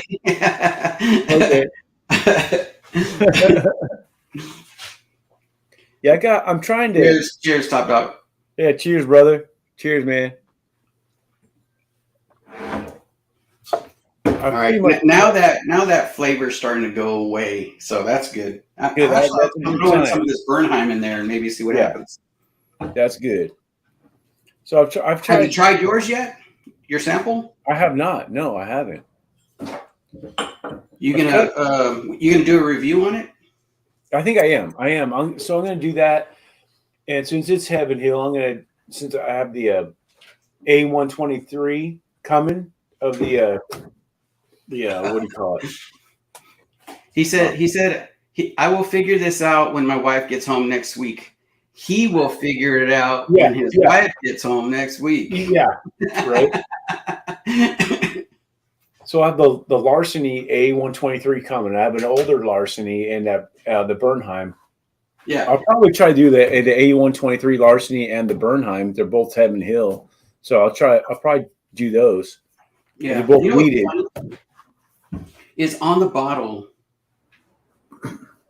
It says wheat whiskey aged from 7 to 9 years. And mine's not barrel proof. I said that in the video, and I'm like, just call it 7 years. Yeah, right. You can't call it 7 to 9 years because that's not an age. For you and I, we know it's always the lower number. But someone that doesn't know, oh, there's 7 to 9 years. Okay, there's a 9 there. So I think as far as social media stuff, I pretty much don't do anything on TikTok unless I'm advertising for a video, and that's the last place I go now. Yeah. But I do. I have been going, not this week or last week, but doing a live stream, like maybe 25, 30 minutes before I do this live stream. Yeah. Only on TikTok. And dude, thousands of people will be there, and then hope some of them come over. I didn't do it today. I didn't do it last week, or I don't know if the week before that. Did you? But they're still coming over. They're still coming over to TikTok. But what it's doing to me is, you see, I got like 1,700 subs now, but well, more than I do. well, yeah, but that's great. But I'm calling it the TikTok factor. I still don't have 4,000 hours. I still haven't hit the monetization. And I call it the TikTok effect, where I have all these short videos and people that will sub but not come over here and sustain and watch. I'm like, it's what's the point? I'm like, Hey, dude, it took me 2 years to get monetized, so I don't feel bad for you. I'm sorry. No, I'm not asking you to feel sorry for it. I'm just saying I've almost doubled the subs needed, but I still don't have the hours. I mean, it's kind of like I'm constantly you gotta flex this way, when you talk about yeah, right. I've got all the subs, almost double the subs. You know what I mean? Yeah, come on, man. That's not what I'm saying. You know what I'm saying? Yeah, I think it James Moore sour grapes. Yeah, good. Yeah, I've got what time is it? Sub o'clock. It's a sub o'clock. What time is it? Come on. It's a little bit. I think he's talking about me having sour grapes because I'm the one who said it took me 2 years. Oh, but it is a little. It's a little bit frustrating. I'm a sour grape. It's a little frustrating though to spend all that time over there. And you get them they're coming over when I'm thankful for them coming over. Yeah, but watch the videos. Get that time up. Or at least pretend. Put it in the background, But and I'm on Instagram too. But I'm like, what's your longest video on YouTube? What's that? What's your longest video on YouTube? I got probably one close to 20 minutes. Nothing like you. Your short form is 20 minutes. No, I'm talking about live. I'm sorry, on a live. Oh, live? Well, it's my longest live. I got over 3 hours on live, but I don't think I've hit 4 hours on live. Make a folder with your longest videos, bro, and then tell everybody, hey, do me a favor, just put it on play when you go to sleep. Yeah, I did that with my live streams. I put them all in what do you call it? Not a folder, playlist. The playlist, yeah. Yeah, And yeah, and I'll do that. I'll put it on there. I'll ask people to do it. Yeah. But yeah, he's good. Yeah, Top Dog's good for 3 hours a week. Right on, man. Yeah, I appreciate what everyone's doing. I do. But I'm like, how do I just do this? I mean, I'm constantly over 3,000 hours. And I think in the beginning, my videos were shorter and those are what is coming over. But I think as I get deeper in the year, it'll catch up. You know, I'll have more of the longer stuff that people are watching. So Yeah. It's just, but I'm just looking at it every day. I'm like, just looking. I'm like, really? But yeah, it is what it is. I mean, it's first world problem for sure. This isn't my job, you know. Yeah, it's fun, you know, and meeting new people, the experiences. Man, I felt so bad that I'm not going to be able to make it to Pours in the Park this year, man. I wanted to so bad, but Pours in the Park. Where it doesn't look like it's going to happen, huh? What? Oh, really? Yeah. Are you going? No, not that. I don't have plans to go. I don't have plans to go anywhere yet. Other than gotcha. When I hit 2,000. I thought you guys had something. There you go with that crazy flex. I'm just kidding. When I hit 2,000, I think in about 10 minutes or so, I'm going to hit. Well, the crappy thing is, I might hit 2,000 and still might not be monetized, dude. That's what I'm like, what's going on, dude? Cheers, Top Dog. But I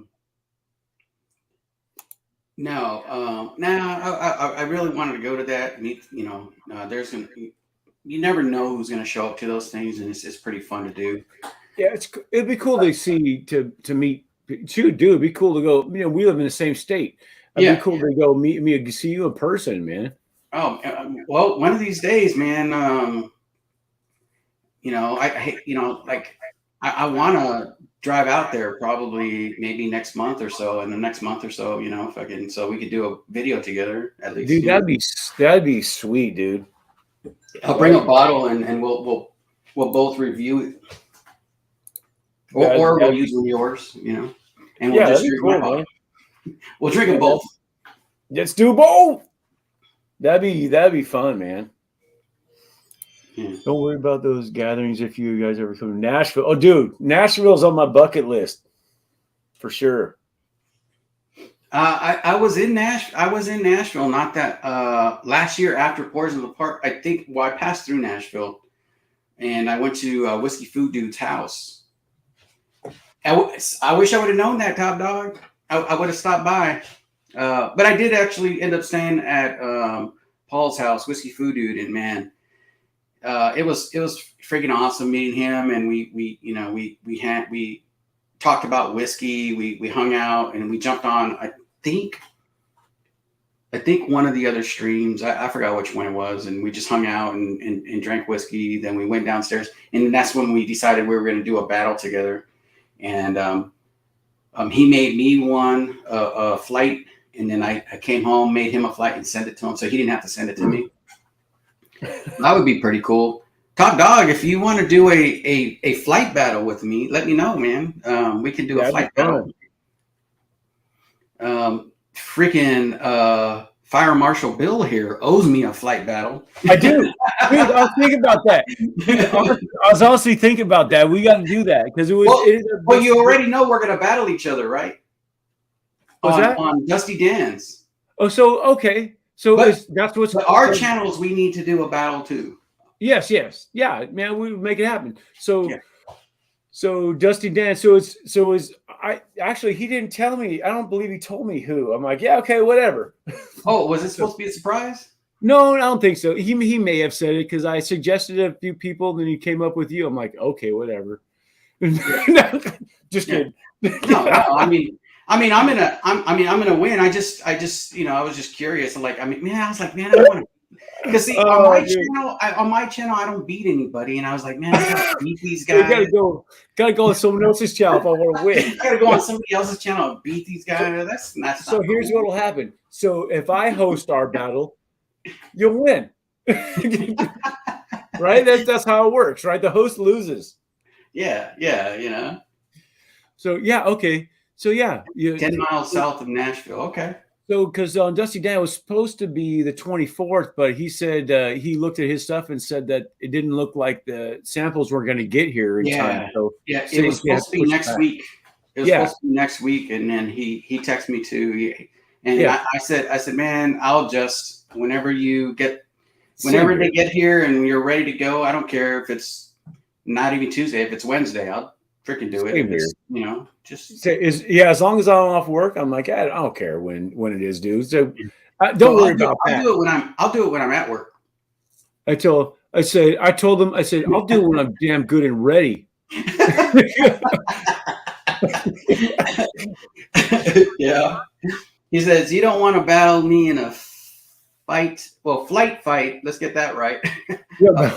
Fight battle. You want to battle. Oh, snap. She's a bourbon expert. Okay. Oh, dang.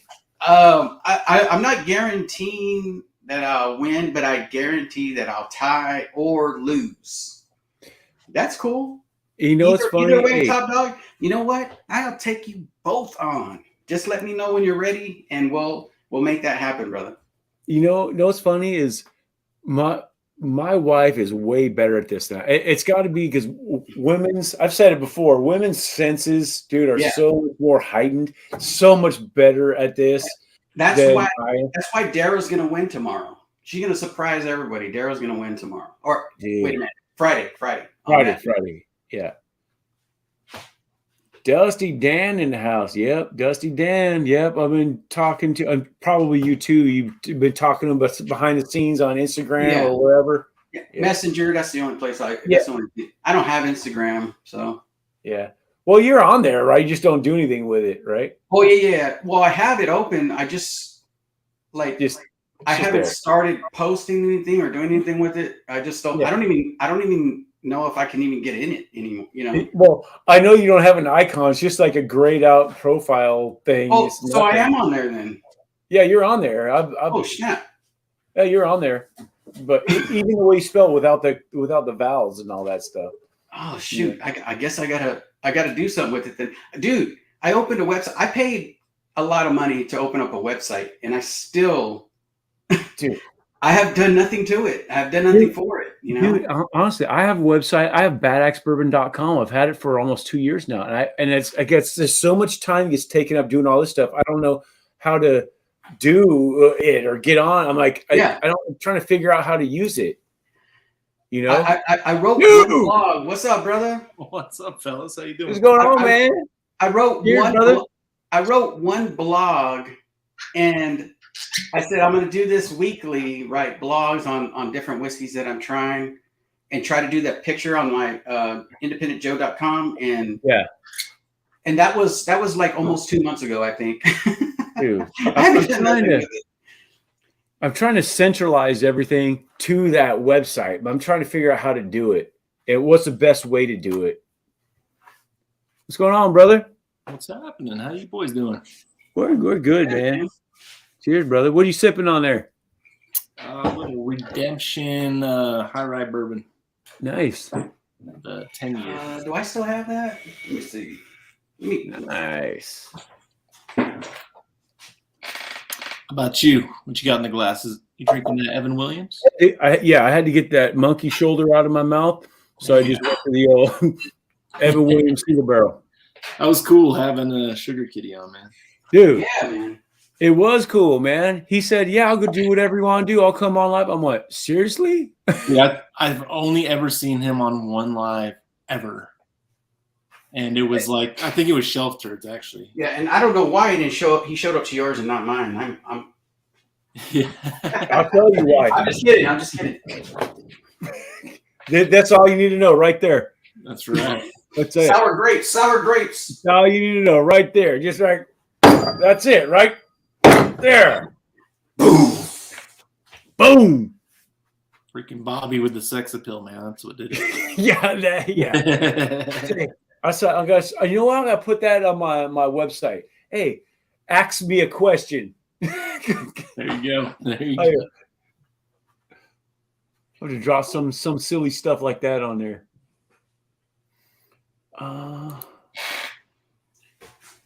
Put up a link. I thought I had the redemption. I don't know where. Should be in chat there, Z-Man. I just clicked it. There you go. Yeah, I haven't pinned it. I'm not on my phone. I should have had someone pin it up top, but Yeah, Top Dog tried to jump on, but he couldn't get on. Z-Man. Joe, you got to get on Instagram. Z-Man LOL. back. I'm a sponsor to my Instagram. Okay, cool. I got to start that. I got to get that going. Hey, this is absolutely correct. I don't know what part of the monkey that was, but it sure wasn't the shoulder. They should probably call it monkey butt. Monkey butt. Underneath the tail somewhere. Yeah. He's underneath the tail. The taint, monkey taint. We call it monkey taint. Something like that.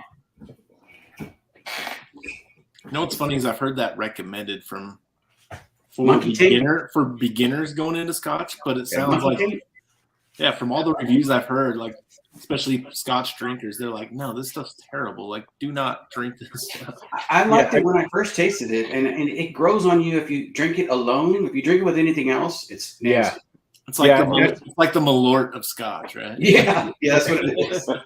I would agree with what Joe said. If you don't have, I had 5 with Sugar Kitty. I had 5 Scotch options, and we're discussing it that were all better, way better, than that. So then I bring that out later. I'm like, yeah, I can't do this.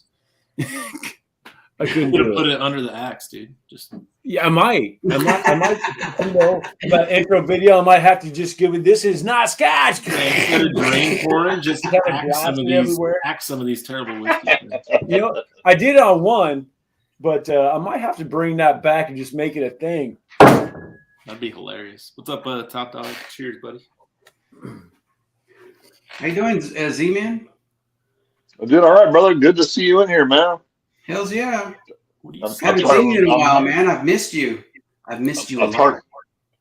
Stop. Oh, you got a chubby. That sounded more than just friendly. I don't know. From Arizona to California, Joe. Cheers. Yeah, brother. cheers, brother. What are you drinking? I don't know. I've been sipping on this hot garbage for a while. Get your early time. That's good stuff right there. Is that the blue or the black cap? Ooh, all right. I have some of that. Yeah. Black cap. We got Sean Lynch to come in here. I bought a case of the black caps about a year ago. That's Toast Malone, dude. Sean Lincecum is Toast Malone. Toast Malone. That's right. Toast Malone. Toast Malone. My God. Or better known as the whiskey. I'm going to call him Watermelon. Watermelon. Watermelon. Watermelon. Yeah. That's funny. Damn. Cheers. What you guys got going on over there at Livewire? You guys had your 2-year, right? So yeah. Had our 2-year. Thanks for dropping links, man. That was fun, man. This is Livewire right now. Not much coming up. Dude, I love that Chug Life stuff, dude. That shit is sexy as hell. There we go. Buddy. Yeah, they have a lot of products, man. I got to catch up, man. I've been lagging on my shit. Yeah, we're preparing for just like some trips in the summer, doing the Pours in the Park. The junkies. Yeah, we were talking about that. Yeah, I heard about that. I heard you guys are gonna head over there. That's why I'm not going this year. Oh, you're not? You were there last year, though, right? Yeah, I was there last year. It was fun, and I was gonna. Man, I wanted so bad to get back there, but things happen, so I gotta stay back this year. So. Yeah, that's the one that we're for sure going to, and then Chris and Lil, when they come through, they're like hitting everywhere though. They're going to Idaho, everywhere, to Utah. Like they're nailing every stop along the way, so we might not have to travel at all for that. Yeah, that's cool. Well, luckily they're coming to San Francisco, which is less than an hour from me. Me and Bobby are going to show up in tuxes. He's going to wear the orange one. I'll wear the light blue. Dude, we'd be like step brothers. We're like step brothers. You're there. I'm gonna come up behind you like this. No, I did. The Texas Dumb and Dumber. It's a nice set of Hooters you got there. Yeah, nice set of Hooters you got there. Nice set of Hooters. What? I'll take Dumb and Dumber, Step Brothers, or Dumb and Dumber. I'll do either one. Let's do it, bro. I I got my hair.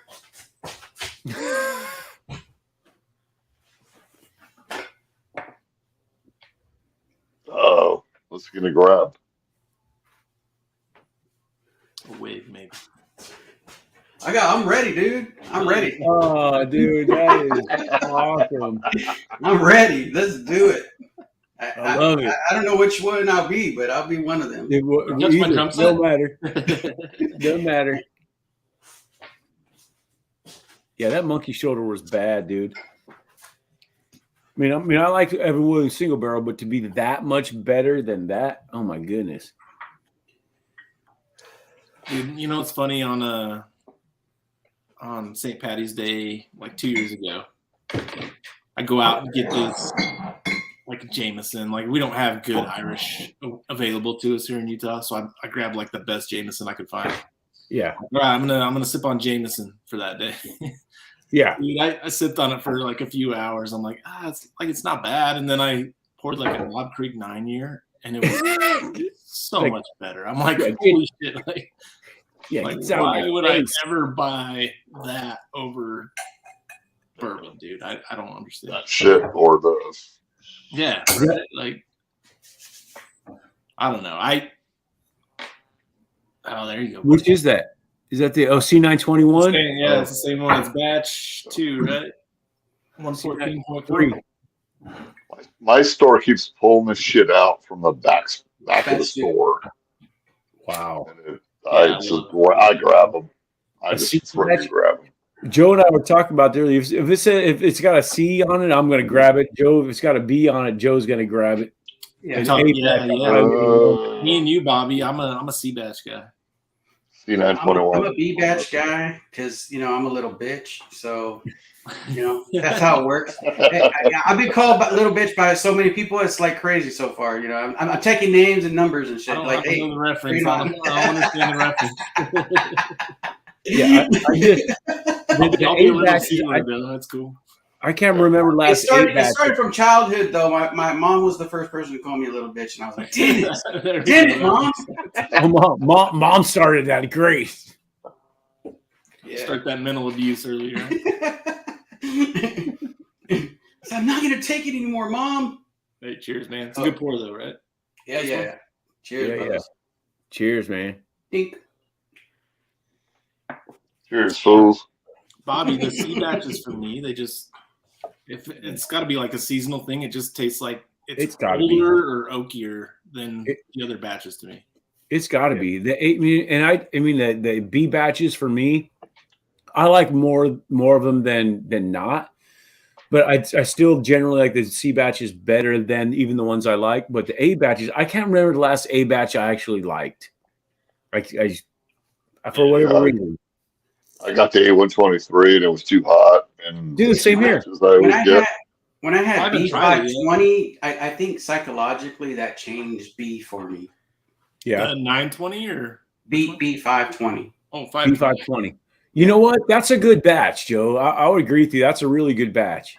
Yeah. I think I have 2 of those. I think all of 20s were really good. Yeah, I have a C920. A, B, and C were all really good. The C920 is probably my favorite batch of all time of the Elijah Craig. The C9. I still got at least half a bottle of one. Have you tried older ones? I've not gone beyond 18. 18.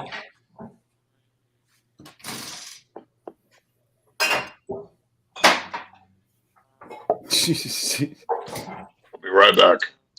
Yeah, man. This is my favorite, the 919. Oh yeah, that's a good batch too. I'm not going to disagree. So I tried this head to head with one of the pirate bottles. I think it was batch 12 pirate bottle. Ooh, Joe. Oh yeah, look at a lot that of juice left in there, buddy. Yeah, man. Yeah, I'm babying that motherfucker. That's my last one. This hit head to head with the pirate bottle batch, like batch 12. Oh yeah. I tried it against him. Oh man. Like I want them to get back to this. Like I don't know what they did different back then compared to now. If we could try FaceTime, I'm in. Yeah, that's hilarious. FaceTime. just call me up on Messenger. Well, I'll put you right here. Hey, we were trying to do. What is that? Oh crap! What was that? What Timberlake owns now? What was that crap, dude? Timberlake. Yeah, Justin Timberlake owns the whole thing now. What's that? Oh, I don't know. Oh, dude, he turned into some music thing. Is it Crimea River Inc.? No, no. Bye. It's on social media. Right. Anyway. Yeah, I won't think of it. Bobby, you got my favorite bottle of all time right now. Which one is that? There must be the C920. Oh, okay. Unless he's talking about Evan Williams or Monkey Shoulder. I know he's not talking about Monkey Shoulder. I think it's the Monkey Shoulder. Yeah, I think it's Monkey Shoulder. Hey, shits! I was talking the other night on your stream on Livewire about Patreon. You said you could. You were saying something, you got cut off. I didn't hear what you were saying, but I'm literally like going through and making all that stuff to hit the launch on Patreon. Yeah. I'm trying, but I'm still thinking like, do I do this or not do this? Right. As I'm filling all this stuff out, I'm like, do I really want to do this? Open up this Pandora's box? Oh, you haven't done it yet? I haven't done it. It's What's there. wrong with you? Yeah, I think you definitely should. Like, you have enough following, especially with your TikTok included. Yeah, and his subs just keep growing. He'll tell you. Shut up, Joe. This dude, he killed me, man. He said 2,000. I'm 2,000 in the next. No, I mean it's something you like when you do it. Like you know you have to commit, right? Like Yeah, it's a big commitment. You're saying, okay, I'm all in on this because I'm gonna start monetizing it in a sense. yeah. So that's the thing, but it also encourages you and inspires you to keep going and keep producing content. So Okay. You're the best around. Yeah. That's what I was thinking. Well, what else do I offer? You know, it's got to be something different, something exclusive, or something.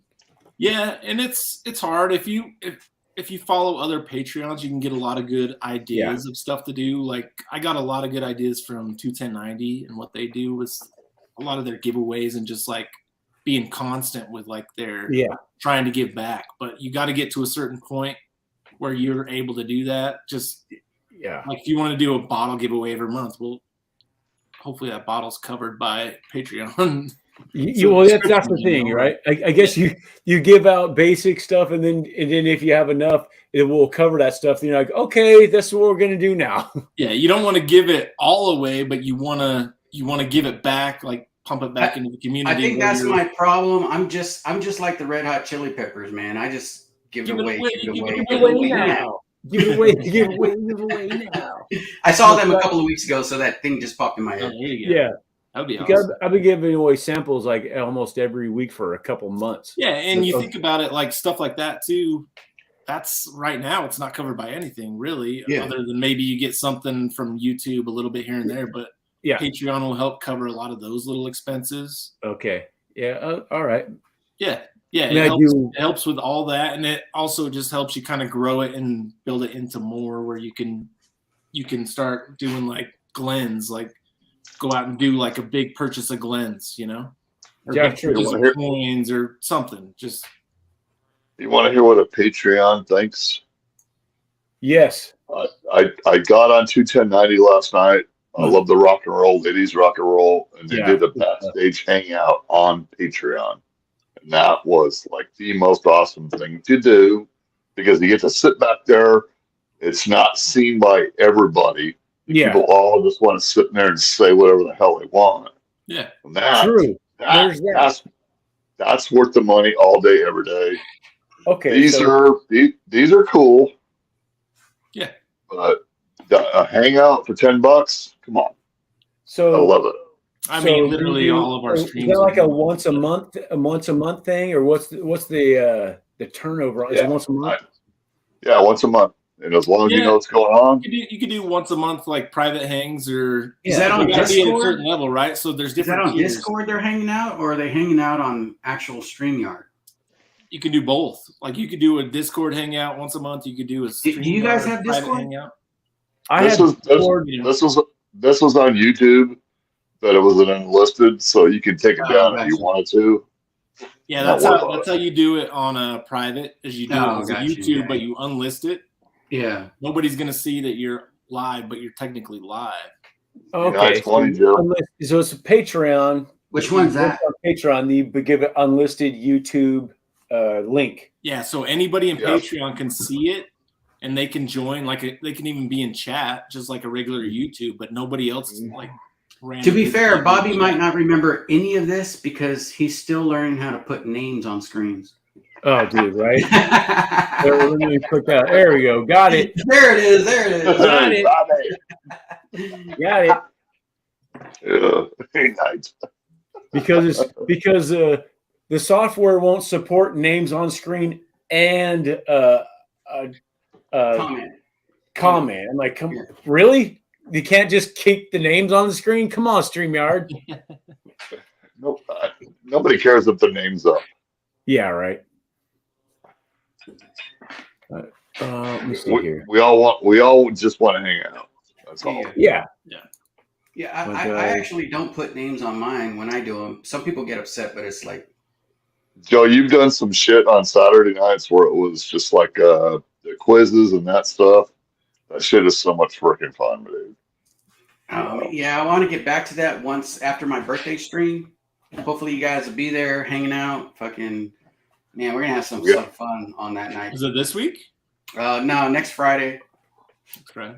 Next Friday, I turned half a century old. Holy shit, dude! Old sucker. Catch me, trying to catch me, motherfucker. Trying to catch me. I miss HBR and Jason BC doing fucking DoorDash or whatever the hell he's doing. You hear the doorbell ring and there's tiny tacos in the door. Oh god, that shit's so Z-Man, if you want to send me some shit on my live, let me know. I'll send my Hey, Oh yeah, top dog. give me an address. I'll take care of you. Hey, top dog. We could be the Busey and the HBR of today's live streams. Tiny tacos, bro. I'll eat whatever you send me, bro. Always tiny tacos. Dude. Almost. Hey, that's something too. Top Dog says I've seen like a Sean and a few other guys will give extra spaces on live on the giveaways, like to increase their chances, I guess. Yeah.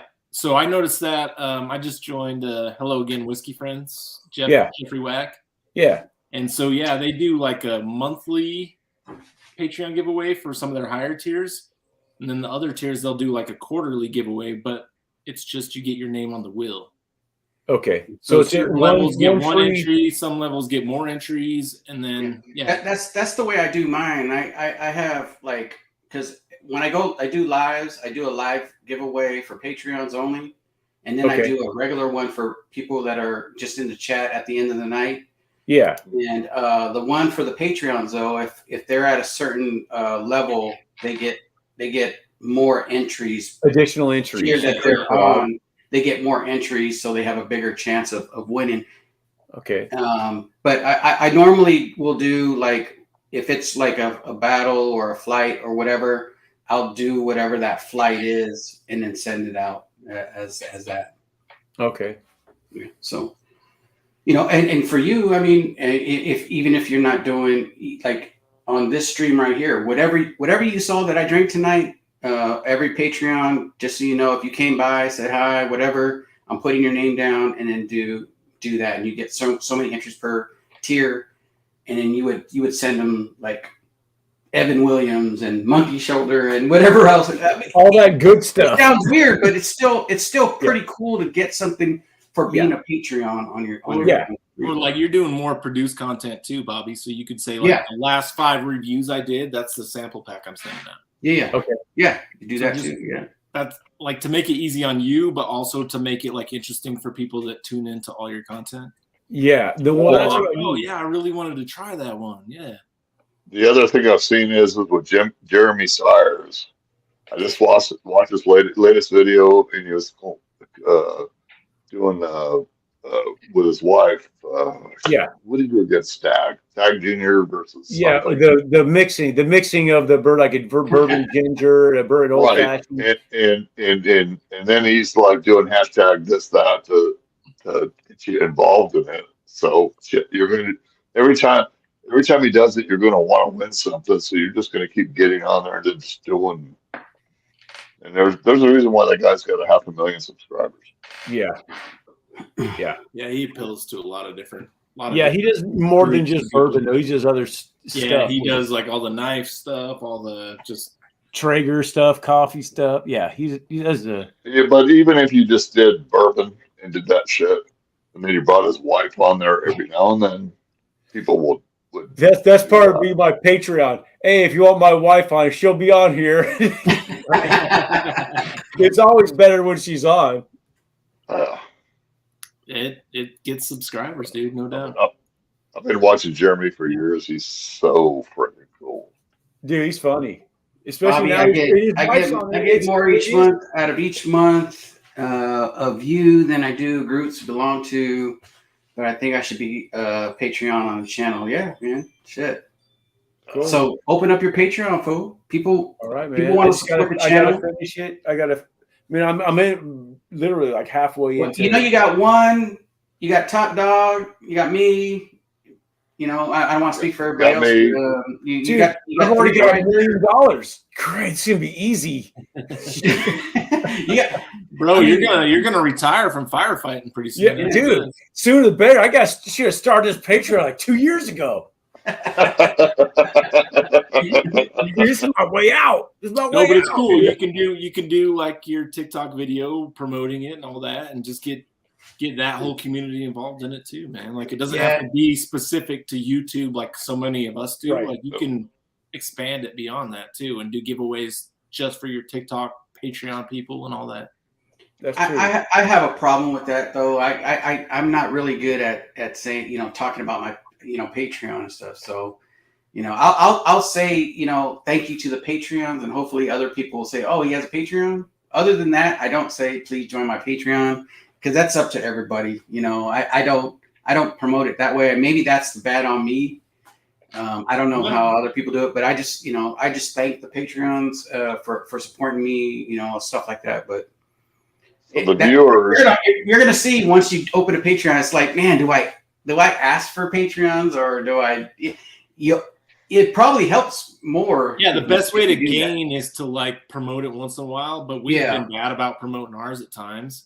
And then there's times where I'm bad about that. We've pushed for it too a couple times. Like before we got to 50 total patrons, we're like, oh, we're almost to 50. Once we get to 50, we're gonna do this giveaway.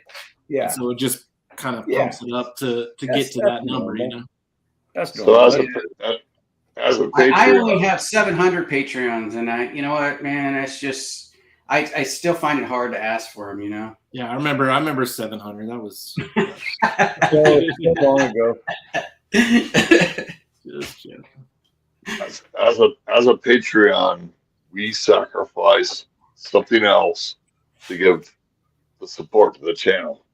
So once it goes full stream, as long as you guys are throwing some content out there, we don't give a shit, because you're setting that shit up and you keep going with it.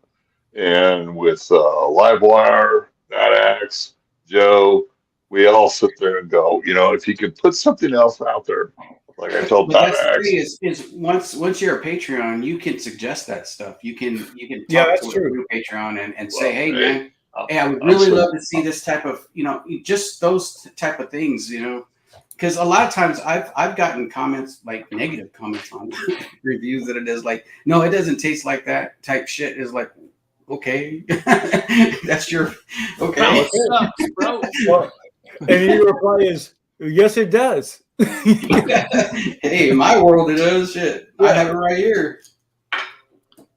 Now that's a good point. Like it's probably good to try and get info from your patrons at times too, just to like put feelers out there and be like, hey, like what do you guys want content wise? Like what do you want merch wise? Like is there something that you specifically want us to try and put out? I don't want to ever be the common person that sits there and tells you, I don't like this. I don't like that.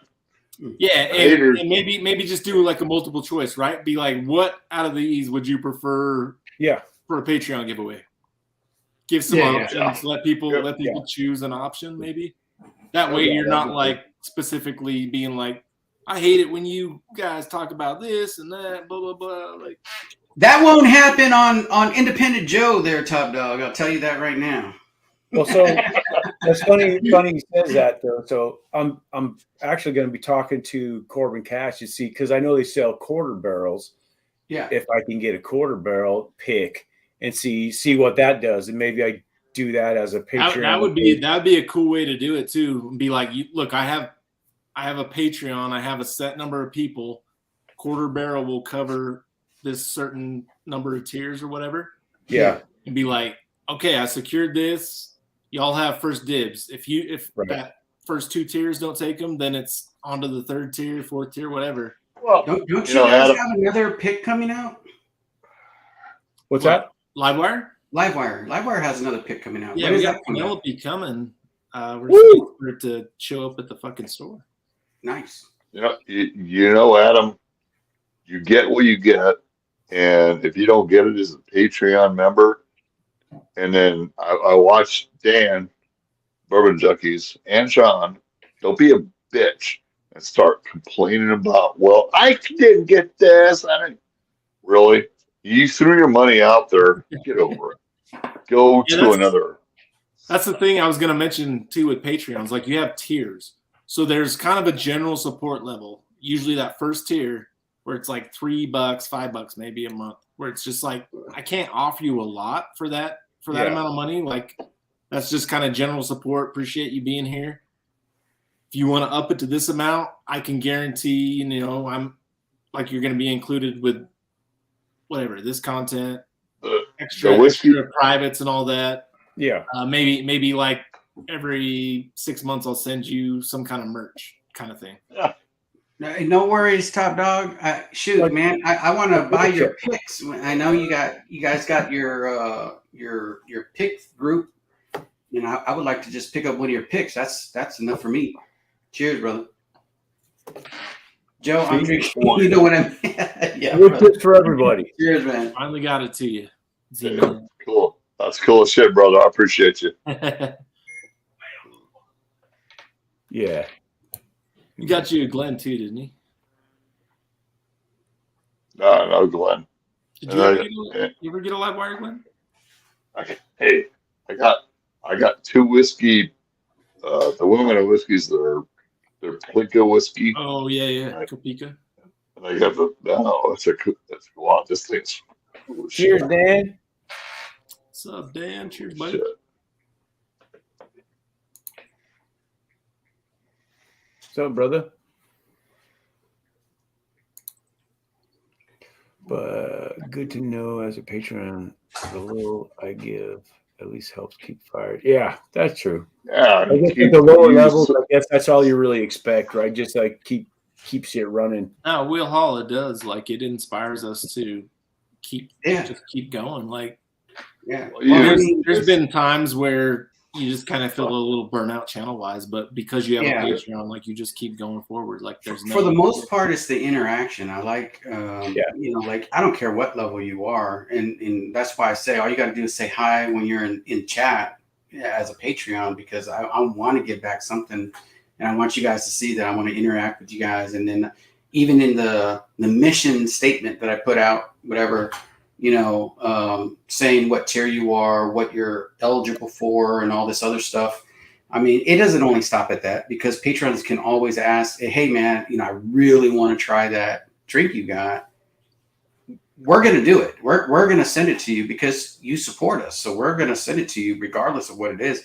We have our bottle giveaways and stuff like that. But if there's something you want to try, a lot of times as patrons, you have access to the bar.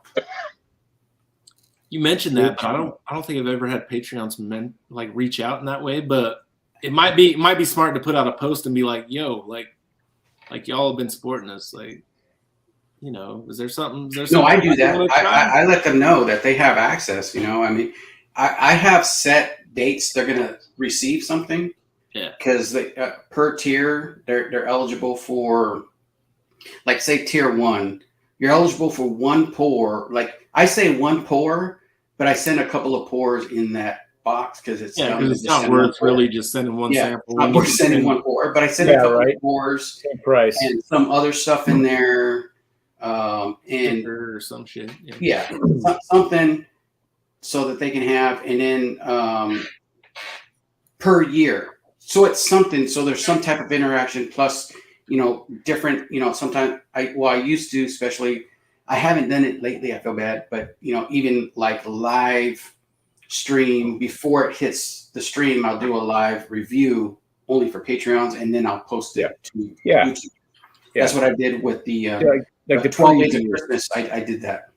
Yeah, they get the first shot at it. At Yeah, least, they get the first look, and they want to hang out and talk, or post anything, and I can react to whatever they're reacting. If they have a question about the bottle, they can do that. Patrons can do that. That type of stuff. And then, of course, tier 2, they get 2 pours a year. 3, tier 3 pours a year. They can pick the dates on when they want to receive it. So if it's like a holiday, pours and stuff like that. So that's the way mine works. So you'll always get something no matter what tier you are. I don't care if you're at the beginning tier or at the most tier, which mine is very high. The more you support, like the more I can sooner send you're out. going to get something sent your way, kind of. Yeah. So You could be tier 1, and your birthday's the very next month, and all you've given was not only, but you've given $3. I'm still going to send you freaking something on your birthday. Yeah. That's just how it works. So as a Patreon Bobby, if you actually set it up where you do 1 tier hangout, $10, whatever it is, people want it because people want to get into this shit. We all want to hang out. It's a virtual bar.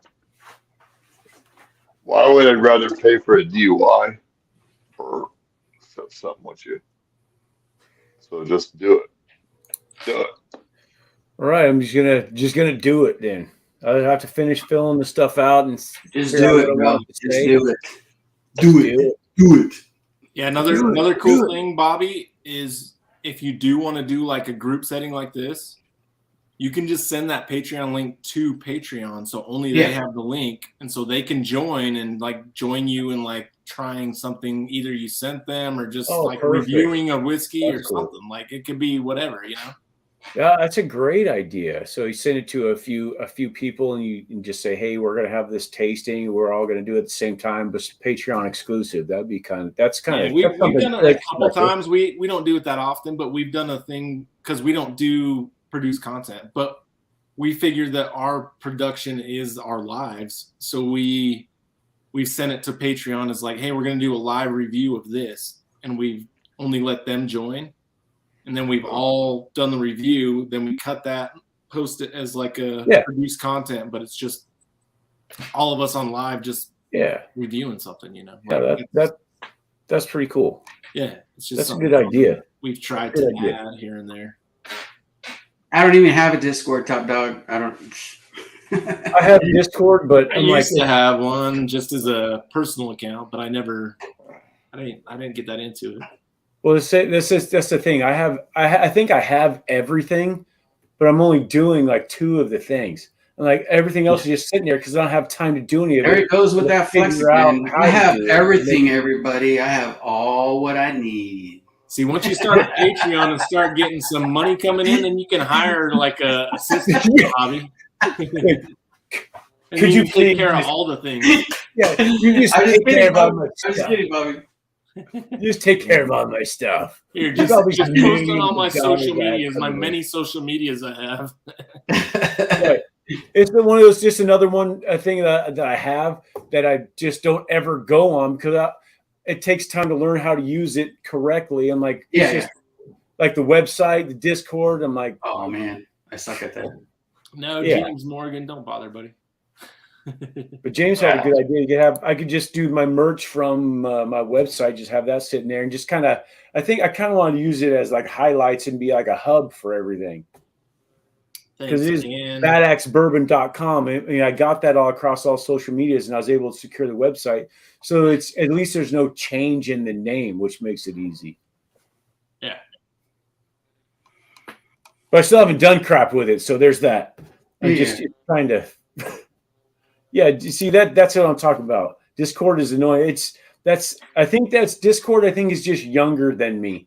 It's almost like the people from the chat or the I think people a that you few can levels get over younger on than Discord. us. I think it's just crazy. Like, I mean, I get the emails when other people jump on. It's like, what is this again? I was like, did I subscribe to this? Like, what is this? There's like so many different directions of Discord. Yeah. I'm like, Discord's confusing to me. I look at Discord as like a chat for your live that's happening offline. So offline, people are over there chatting and talking about the bottles they got and stuff like that. Like that's what you're going to get on Discord, which is fine, and it can be cool if you're counting like, hey, this is my community of people, right? Like this is So even whether I'm live or doing produced content or whatever, like it's always my community, and we can interact with each other 24 hours a day, technically. But that's what Discord is.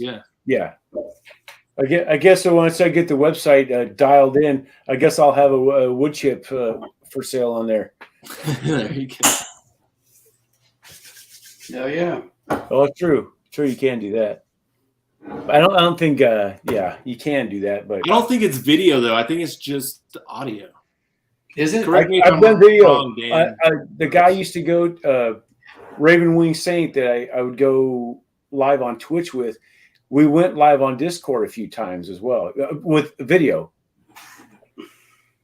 But it's rough, dude. I mean, to me, it's not worth it. Just go to YouTube or Twitch or whatever you're gonna do. Trying to make Discord be your live that's like super tweaker. I mean, you got to be super into all that stuff and know how it works all the time. It's not I don't think you get a huge audience from that. At least not my age group. I wonder if that's new, Dan. Maybe not, but the first like ever live I went on like before I started a channel and all that was in a Discord, and it was I think Bourbon Fights did like I've been on screen with him and on Discord, but I don't know if that's like where you. I don't know what that is though. And also whiskeychannel.com. I think. No, it wasn't them. It was somebody else on Discord. But most of it's chat stuff. Like there's chat rooms where you can talk about different things, post different things. Yeah. It's probably an updated chat room like back in the day when AOL. Yeah. But now you can have live video on it. Is it kind of like chat room type of stuff? Mm-hmm. Yeah. Hey, Bobby, what's your longest live you've ever done? It's probably creeping up on YouTube. on YouTube, it's creeping up on it. But on TikTok, I think I went 9 hours one time. Holy shit! Yeah, but I was the only one home. I didn't have anything else. Mike was out of town or something. You're like, I didn't have anything else going on. Like 15 hours. I don't care. Yeah. Actually, guys, I'm probably gonna have to cut it pretty quick. I gotta get in and actually eat. Eat. Yeah, that's sustenance. I think that's important, especially when you've been drinking a lot of whiskey. Yeah. Yeah, I think we're gonna watch Survivor or something too. Something like that. Survivor. Yeah, I think a new episode of The Voice is on. I wouldn't know that. Joe knows it. I got that. Damn it, you found me out. Dang it. Or what's the other one where they wear the costumes and what's that? The Masked Singer. Is it Masked Singer? Yeah, Masked Singer. Yeah. I saw one of the seasons. I haven't seen like too many seasons, but I've seen one season. You know what? I hate those the fake reaction type. Yeah. It's over dramatized reaction type things of who it is. Yeah. And it's like it gets kind of annoying, but yeah. I don't know. Maybe I'm just weird. Yeah, Top Dog, don't pay attention to my posts I've been drinking. That's funny. Yeah, We're okay. paying attention, Top Dog. We're paying attention, man. Yeah, we know everything. We've been paying attention, man. Z-Man just did the Irish exit, man. Just bolted, huh? Yeah, he said like, I'm out. Well, so I'm going to call it, guys. I'm going to stay under 4 hours just so I can say it. yeah, 5 minutes. Save it for another 5 night. minutes buddy. is like Save 5 it for your hours. Patreons. Save it for your Patreons. Yeah, there you go. I got to go work on that too. Yeah, definitely. You guys got a lot of good. Man. I gotta join that shit. You guys got a lot of I good want some free shit. So I've always been concerned of what else can I offer. That's all. Yeah. That's it. I'm just gonna do it, and you just, I guess, form it from there. People will tell me what they want, I guess. You guys gave me you just gotta just kind of mold it as you go, dude. Like, there's no set thing when you first get in there. Like, you just gotta figure it out and change things, and yeah. So initially, what did you give something initially upon like a subscription?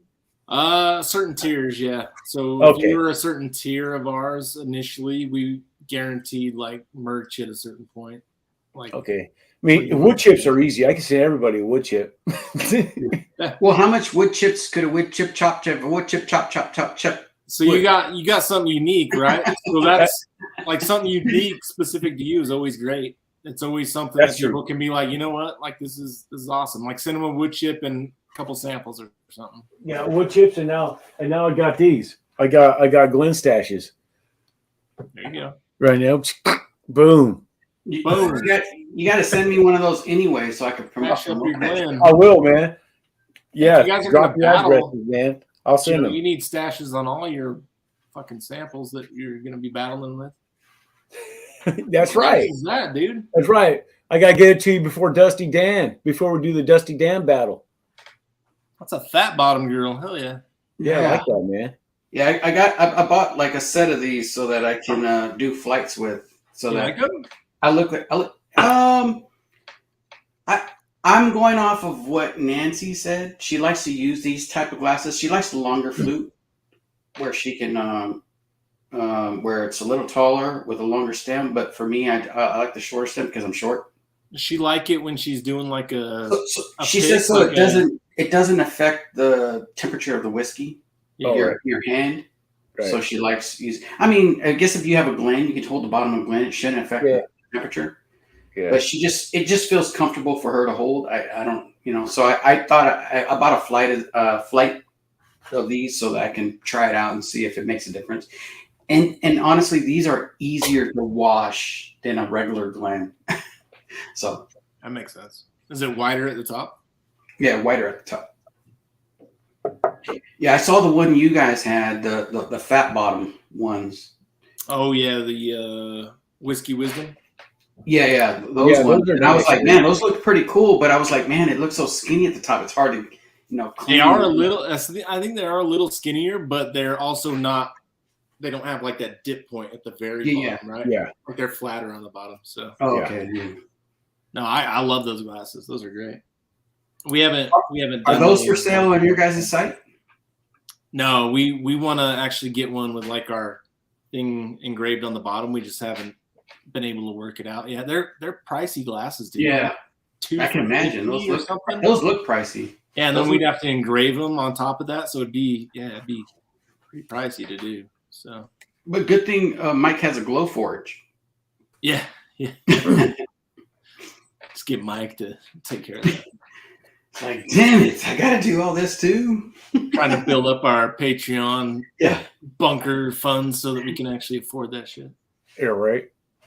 All right, fellas. I'm out. Thanks for jumping on, man. Adam. Yeah. It's almost 4. It's like a minute and a half before 4 hours. Cheers. Okay, all right. Crap. I gotta get a closing drink. What are we drinking? Cheers to Monkey Shoulder, bud. Monkey Shoulder. Hell yeah, man. Is that is not Monkey Shoulder, is it? No, it's not. Oh, this is. I was like, dude, you're gonna make me pour some more of that crap. Is that an old bottle? Like, don't they usually have like that weird little handle on them? No, I got. What's this? Oh, that engraved thing, right on the front. Is it This that thing is metal? 3 monkeys. Yeah.